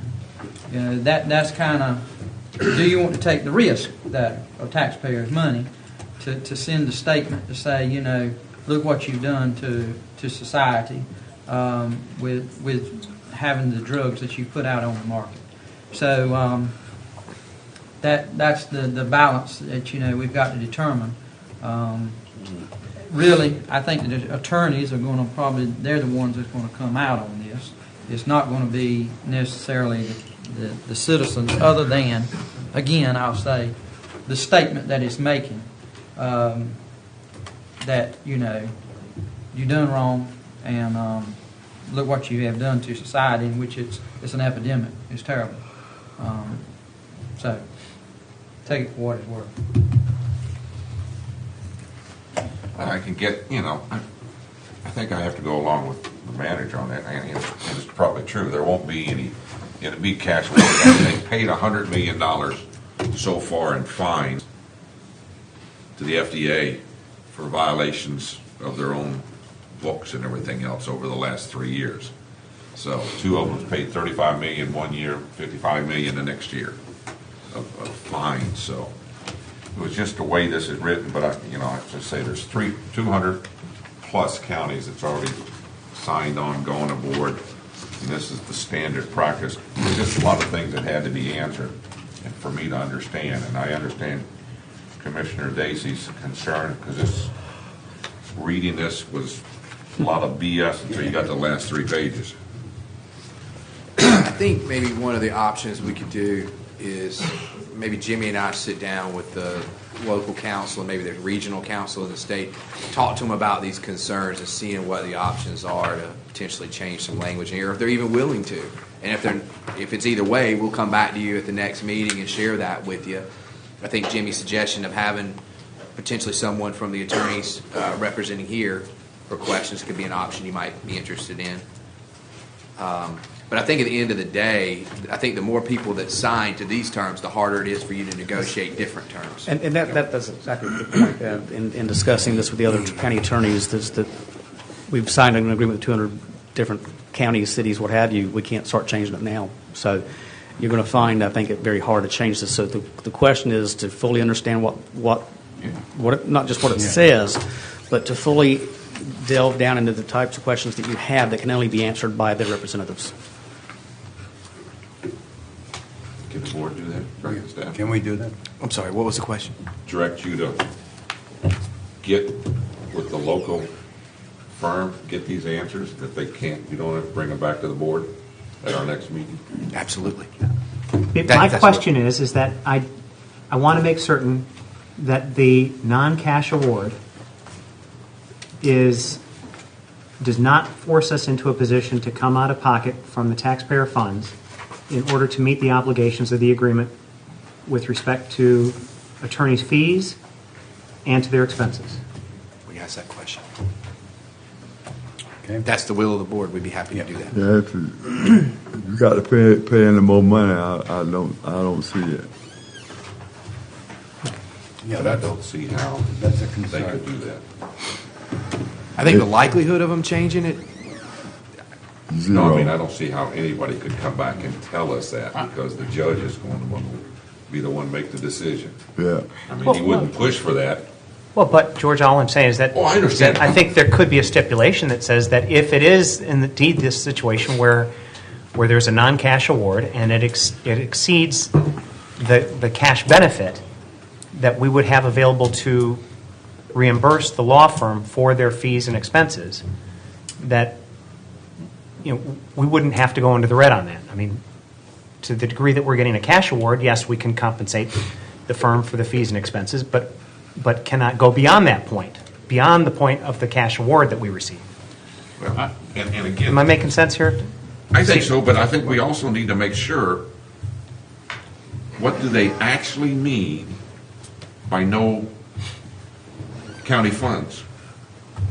I mean, because we have no other way of paying. So what does that wording actually mean? No county funds can be used to pay. But it would It's seem good for another state, it may be good, but for us, it would seem evident on its face, except for the way in which they want to they want to wordsmith this thing in the agreement. Yes, sir. I think we need to look at the big picture on, what the potential is for reimburse the reasonable litigation expense. I mean, is that potentially hundreds of thousands, millions, if this thing goes on for years and years and years? So that concerns me. It's one of the rare times I've sat here and told you we probably don't have a good idea how to control cost on it. Well, I think you could probably get, somebody out there to tell you at this point in time what the potential, payout would be from the pharmaceutical company. Is it $1 billion? Is it $10 billion? And how's that spread out now? How many did you say, 200 counties? It's likely to continue growing. I mean, is there a cutoff date on this? Nothing that I'm aware of per se. My understanding is that, again, it's been consolidated for the most part in the state of Ohio, and the federal judge there has said he'd like to see it get resolved within a year, which is not only highly unusual but highly unlikely. But I think he's also directed counsel that they would like to have more resolution and settlement possibilities pre-discovery than you would normally see, which is really the exact opposite. So it's not about to happen any day now, but the judge has said he wanted to fast track it. I think one of the unique things, his comment from the bench was, we have to solve this problem so people stop dying. I mean, so that's the initiative to move this thing forward because of the epidemic that we're seeing. So he's very motivated to push both sides to a settlement quickly. But again, as Jimmy said, it may be unlikely, and at that point after a year, they go to discovery, and then you're in it for the long haul at that point. I think the figure is 3 people a day are dying. Mr. Chairman, sorry. I was going to say, it's even way worse than that in a lot of ways because, the carnage it brings on the families that are left home with baggage. But now even it's spread beyond the original problem, which was the pain pills, and now because the pharmaceutical companies have probably cut down on the amount that they're putting out there, the price has gone up. At least on the streets they're going up. And therefore, the people are going to fentanyl, which is 1,000 times more powerful than heroin. And so they've just created a huge problem. It's not to say that individuals don't have personal responsibility, but I think that these companies went above and beyond. I've done a lot of research on this and trying to. This only covers the distributors. It doesn't cover anything else, doctors and so forth. I think that the board feels that you could answer those, get those Yes, sir. questions answered, and we can come back. Next meeting. Okay? Yes, sir. Okay. All right, Mr. Chairman, that's all I have. Thank you. County Manager's Report. Morning, Mr. Chairman. Had a couple things in the agenda for you this morning I denoted under the manager's report. The first one was an update on the opioid task force that the county's been working on for some months now. But I'd be remiss if I didn't take a moment and say thank you to Gwen Bryan. That's about all I can say without getting emotional, and I certainly hope y'all understand that. She's a very important person to me and done a lot for me in my role as county manager. One day I was new to this, and she certainly took me under her wing and has helped me all along the way, and I'm very thankful for that. So I'll leave that there. Opioid Task Force. We've worked again for several months on this process. We are pleased to announce that on March 27th, 2018, we'll have our kickoff meeting of the task force over at the Emergency Operations Center. That'll be at 8:30 that morning. We have a couple speakers coming from the Hope Group out of Sneads Ferry. They have a really nice program on talking about what it's like to lose a loved one to this epidemic. As we move through that process and engaging and invigorating the members of the task force, we would then break out into 4 distinct areas. These are pretty simple. One is education. We've got to figure out a way to move back to curriculum-based drug prevention, drug awareness with our children in school, from not only an elementary school, but following that through to middle and high school. On the prevention side, we have to, again, do things that tell people the seriousness of what an opioid addiction is as they're running their life. Second group, distinct area, would be treatment, and I'm going to talk about that a little bit more in a minute. Then we have the enforcement side. A lot of you will note the quickest way to make a dent in this process is to take drugs off the street. So we have a group focused on that. And lastly, outreach. How do we get out to the communities, those rural areas, urban areas in our county who have families that are suffering, and try to help those folks find resources and methodology to help their family members and loved ones. So with that said, there are some objectives that we've developed, and let me talk real quickly about how these objectives were developed. On September 22nd, 2017, we had a leadership forum at the Convention Center, where we invited every elected official in Craven County to attend, along with law enforcement partners, state partners, mental health partners, nonprofit folks. It was a great event, I thought. We had some expert panels that provided great information. And at the very end, the part that we really wanted to focus on was feedback from the community. What are the things that, as a county, of course we have to have partners, that we should be tackling to help improve this process? And here are the initiatives and objectives that we'll be looking at through those distinct areas in our task force.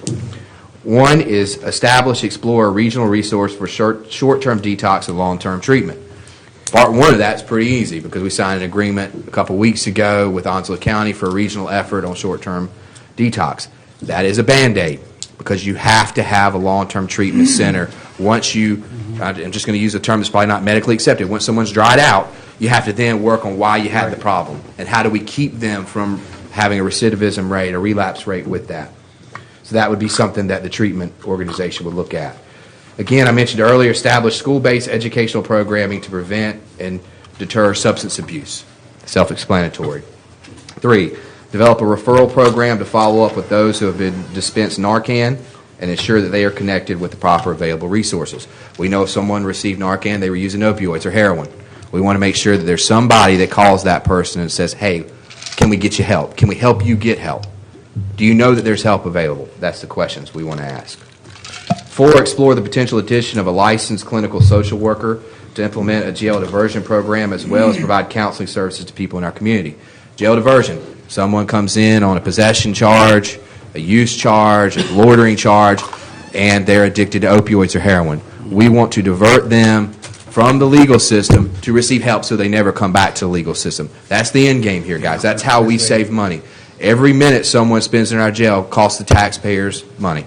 So the more that we can divert these folks to treatment, have them rehabilitated and become, someone used this the other day, Commissioner Line, I may have to get you help me, it was the representative from Onslow County at our legislative meeting the other day. We want to turn people from tax consumers to taxpayers. Right. And this is one way that you do it. Okay? Support the use of Narcan through our law enforcement community and our first responders. Those are the folks who are first on the scene. We want to make sure they have the ability, number one, to save a life, and then we'll worry about the part of getting that person help with the follow-up program. And we've made some efforts on that as well. Number 6, increase the number of medication drop boxes in the county to discard unused and outdated medications.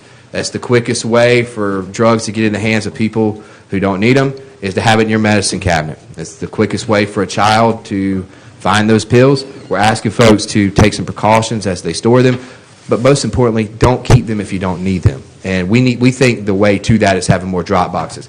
There is some good news there. I believe we've received 2 through a program with Real O Drugs, and I believe Commissioner Mark 1 will be going to the Vanceboro Police Department, and the second one was it's left me. I don't want to say something wrong. There's another police department that will be receiving a unit. 7, more nebulous, develop an awareness campaign to understand substance abuse, including opioid addiction and heroin addiction, and the available resources in Craven County. The simplest thing that we can do, provide a network of help for folks who need it. So that's the objectives that have been fairly vetted. As we move through those, the distinct areas in the task force will make recommendations on building partnerships, looking for resources and collaboration that are available, such as Blue Cross and Blue Shield just came out with a program couple weeks ago, where they're taking some of the investments that they have from the new tax bill the federal government passed. They're going to invest part of it in opioid awareness. The other half will go toward giving their employees a bonus. So these are the opportunities we want to seize on to limit the amount of taxpayer dollars that go in the program. However, this is not a program that's going to be free. Most of these things cost money. That's why developing partnerships with our municipal partners in the state is so vital in this, that we certainly look toward those. With that said, we think the slate of work here will certainly take us past the budget process. This is a big endeavor. We will be talking to you at budget time about some ideas that we have about programs that may be ready. More than likely, though, the programs and the recommendations that come will come outside the budget process. So just like the one did with Onslow County for the regional short-term treatment. I'm available for questions on that, but I'd like to invite all the commissioners on March 27th at 8:30 to come to that kickoff meeting if you have the time. I think it'd be neat to see the group that we put together. What time is it? It's at the Emergency Operations Center on March 27th at 8:30. 8:15. I'm sorry, sir. I apologize. It is 8:15. 8:15. I think if you don't come just initially just for the kickoff and the presentation from the folks from Sneaks Ferry, which I think is really a great presentation. Any other questions about the task force? Okay. As we move forward, I want to remind you one more time, April 4th, 2018 at 5:30, we'll have our NCACC regional meeting at the Craven County Convention Center. We've already RSVP'd for all of you. If you would, just check with Gwen. If you can't make it, let her know so she can cancel that seat for you. Okay. The second thing I noted in the agenda was we're at the point here, as we've talked about Ms. Bryan retiring, that we will need to discuss a recommendation for appointment of a Craven County clerk effective April 1st, 2018. Based on previous policies, I went back and reviewed the minutes from when Gwen was appointed. This board would need to take that action publicly. We do have a deputy clerk, Ms. Nan Holton, who we hired to fulfill that role. At this time, we would accept a motion to approve a resolution appointing Nan Holton as the Craven County clerk to the commission. Motion. So moved. Second. All in favor, say aye. Aye. Nays? Ayes have it. We will need to swear Nan in at your next meeting, which will be the first meeting in April. So we'll have someone available to do that. Mr. Chairman, I believe that's all the comments I have. Okay. Question. Yes, sir. You want to talk about tomorrow, Craven Works? Oh, sure. Yeah. Did Timothy leave? Okay. Tomorrow, our third annual Craven Works Employment Fair at the Craven County Riverfront Convention Center will be from 12 to 6. We'll have over, I believe he said 65 employers last time I heard, that will be actively seeking employees. We encourage everyone to attend. There's job coaching, workforce development initiatives. There's people from the college, people from the schools. We'll have every array of a job resource in the convention center tomorrow. I will actually be there for a time working the Craven County booth. As I put a plug in, we've hired probably approaching 10 people at this event over the last 2 years. We found some very good employees, and I know other companies have. This is a real benefit that the C1A has been able to provide to the employer community. And if you have an opportunity to step in, I think you'll be really surprised. It's a great event. Thank you, Commissioner Lyon, for reminding me of that. Got one other thing. You know, I think the other 6 of us would have liked to have been told good morning instead of just a chair. I'm sorry, sir. Good morning. It would have been, we like to have good mornings also. I was withholding my emotion for the comment I was making, and I got a little bit verklempt. We're all hurt down here. I'm sorry, guys. Thank you. Thank you, sir.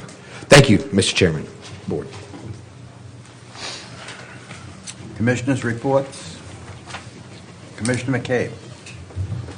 Yes, I just have a couple of things. One thing anyway. I did have a chance to attend the Havelock campus at the Craven County Community at the college in Havelock. Resuming accepting approximately 60 open positions. There was an interview for jobs on Friday, this past Friday. They had approximately well over 300 people waiting in line to apply for jobs on base at the FRC. With a workforce of approximately 3,800 people and an annual payoff of $270 million. And also they got jobs first as sheet metal workers, tool machine operator, repair aircraft oxygen. They got aircraft engine repair, and a lot of people showed up for application. So there is jobs out there, and I know some people I know didn't show up, but maybe they didn't know nothing about it. But it was on newspaper, TV, everything like that. So it was a good thing for Craven County that everyone came out to apply for those jobs on base. And the weather was good. It didn't rain. It wasn't cold. And there was a lot of people from Havok Community College all the way back to Harvard 101. There was a lot of people apply. So this is a good thing for Craven County. More taxes coming in. We have to pay all our taxes out no more. So, and also,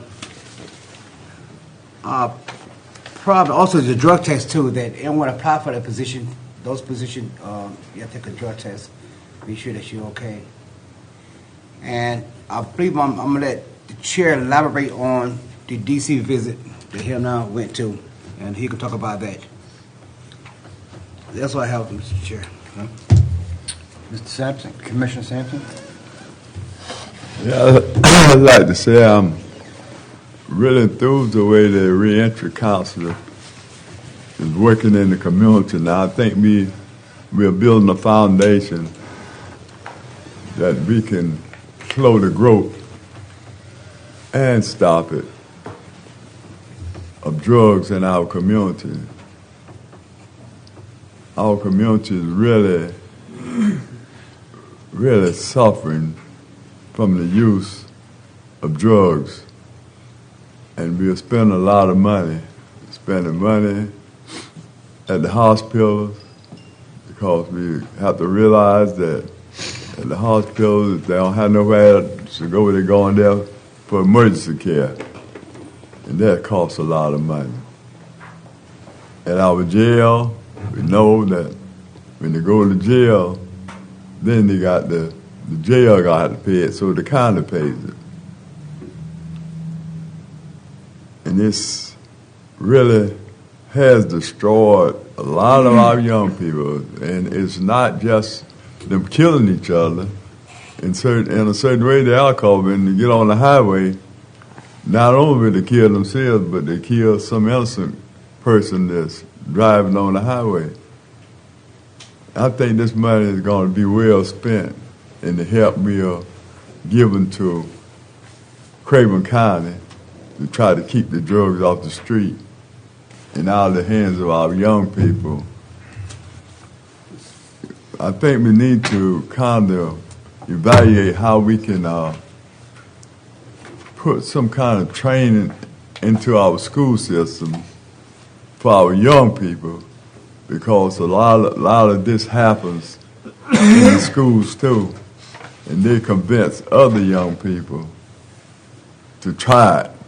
And a lot of our young people wants to be honcho and macho, and they will get on the bandwagon. They may have another little drug addict coming up out in the system.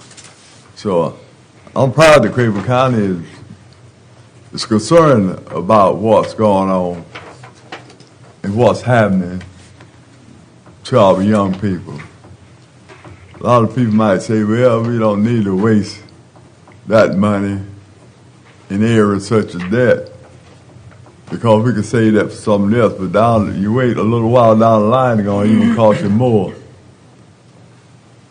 So I give all the thanks to the county commissioners and the county manager, because we are right on top of it, and it seemed like in our surrounding area, look like we are bringing in the other outlying areas, such as Vanceboro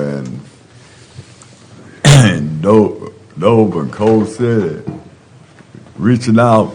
That's what it's all about, reaching out to one another, because we can't we can't conquer this drug alone. We're going to have to be together. And I'm proud that we are doing a great job in what we are trying to do. That's all I have. Commissioner Tyson?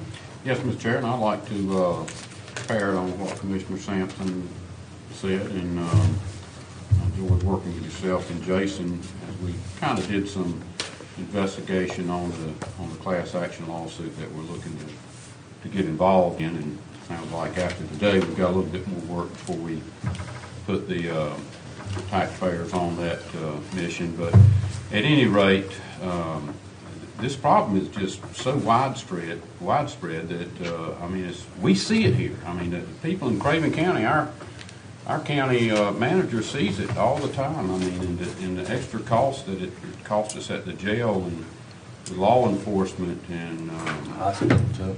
You know, the hospital emergency room. I mean, it's a big problem over there. And our federal government is like they're so busy up there just fighting one another, the two parties, that they can't seem to pull together on an issue that should be a common issue and is devastating the country. I mean, we're looking at 60,000 people dying of drug overdoses last year. Not all of them were, some of that was suicide. I mean, the biggest problem that I'm seeing right now is with the fentanyl and the heroin and some of the other derivatives of heroin, and it's coming in. I mean, we know it's coming in across the borders and through container ships. China's the biggest supplier of fentanyl in the world. I mean, the county doesn't have the resources to stop it from getting in. We have to deal with the problem here. Just like our DSS that has umpteen more children that the county taxpayer has to pay for in foster care. And these parents need to keep their children in school and nourished, and the county taxpayer has to pick that up, and that's what we do, and that's fine. But I mean, those are just some of the ripples in the county that we see as a result of this. And I appreciate the county manager, I appreciate Commissioner Sampson, and really Commissioner Dacey and the rest of the board for being aware of this. And it's obvious to me that we can't just wait on the federal government.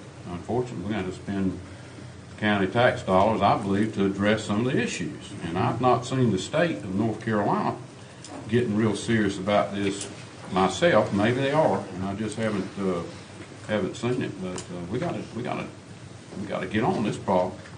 And this is devastating a whole generation of our youth, not just youth, but young adults as well.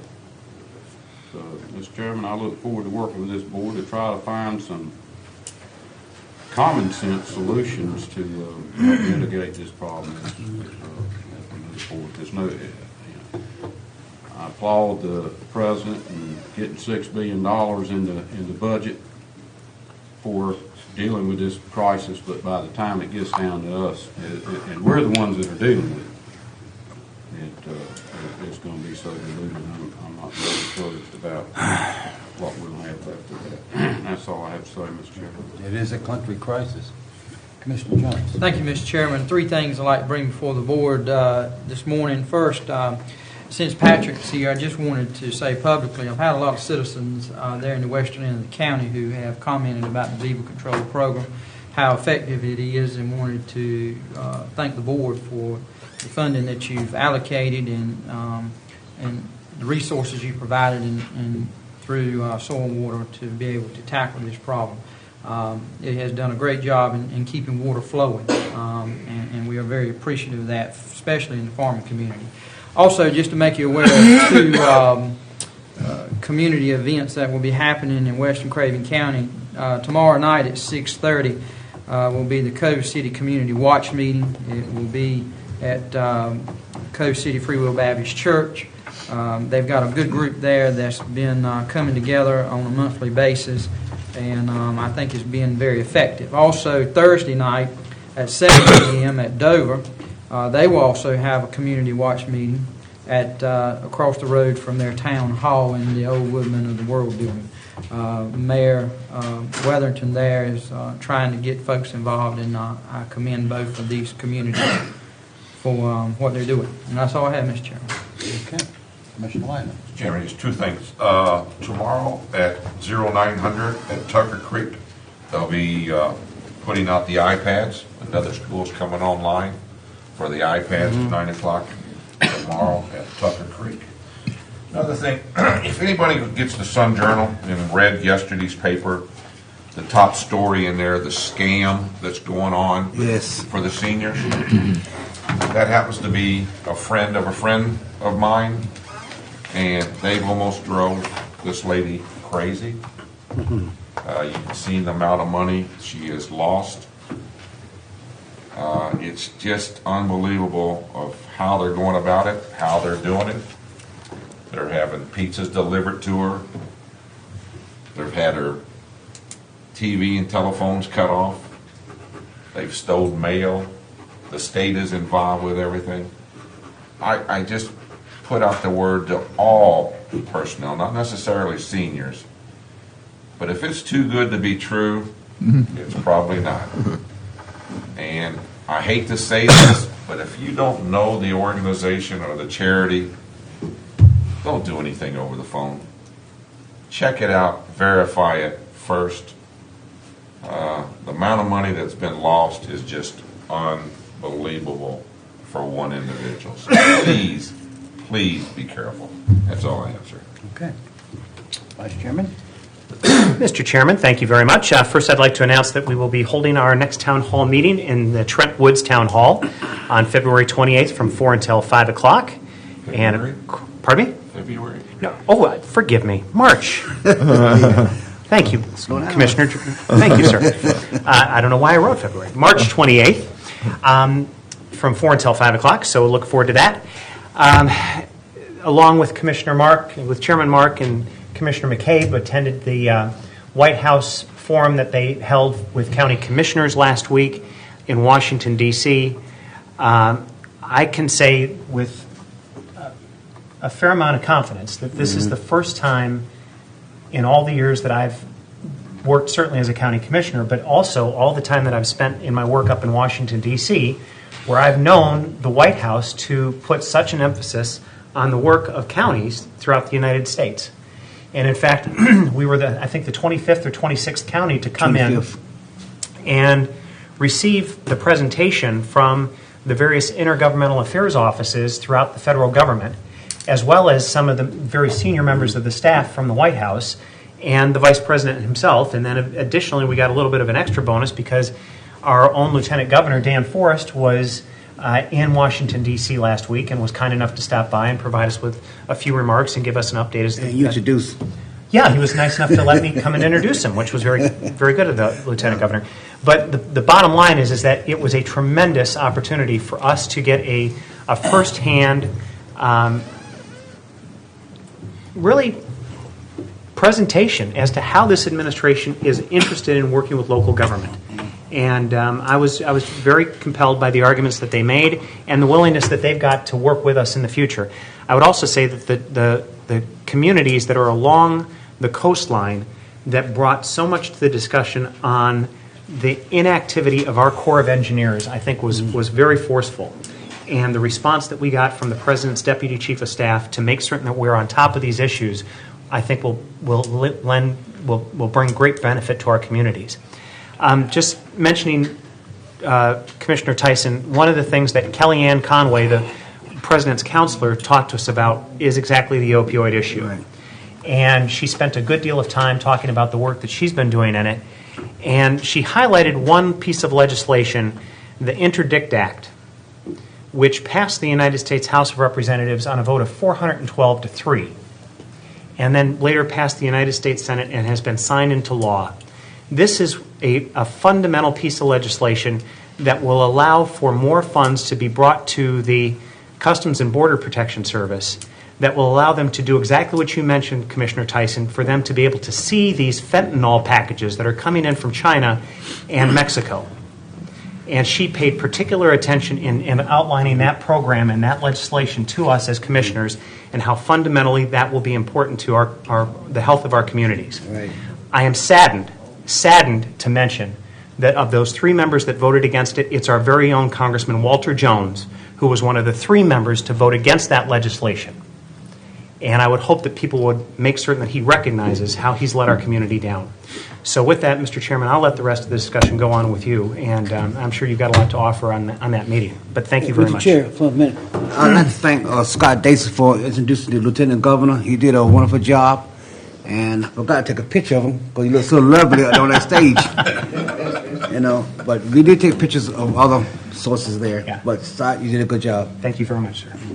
I think the vice chair did a very good job in explaining that.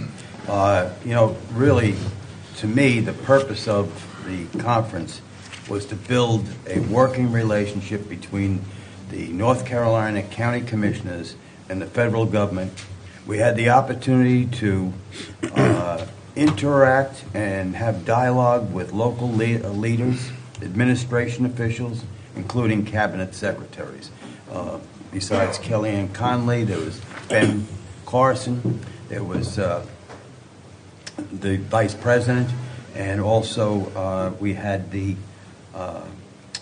assistant chief of the president there, Dearborn, who really covered a lot of area. And I agree with Commissioner Dacey. The Corps of Engineers was probably the biggest topic there, in that really that it's just unbelievable what nothing happens with them. And I think they heard it loud and clear. So I thought it was a very good meeting. It went on from about 1 to 4:30. And I think we benefited from knowing the people to call. They handed out a list of people that we can contact. The best way to do it is for 3 or 4 or 5 counties to get together and approach it at that angle. So that's something we might be able to talk about in the flooding issue. Mr. Chair, yes. Did you mention that who came back with us? Oh, Senator Tom Tillis? Yeah. He was sitting 4 seats in front of us. Okay. Mr. Chairman, I have one item that I missed. Tour release. We'll be having the concerned citizen meeting at Stanley White Center this afternoon at 6 o'clock. Discuss things that's happening in our city and also in our community. Also, want to be on the lookout now. A few months ago, I lost $100. I was making the deposit, and I put the money in the bank, and they told me one of the $100 was bad. So y'all be looking out for this, cause I tried to get it back, but they wouldn't let me have it back. And so they said they had to send it off, but that make me lose $100. So you have to be careful when you're putting your money in the bank. Yeah, you have to know who you got it from, because I had that money for a while. So I had $200 or $300, but the other one was all right. But that $100 was bad. So be careful who you get them from. Okay, thank you. Do I have a motion to adjourn? So moved. So moved. Second.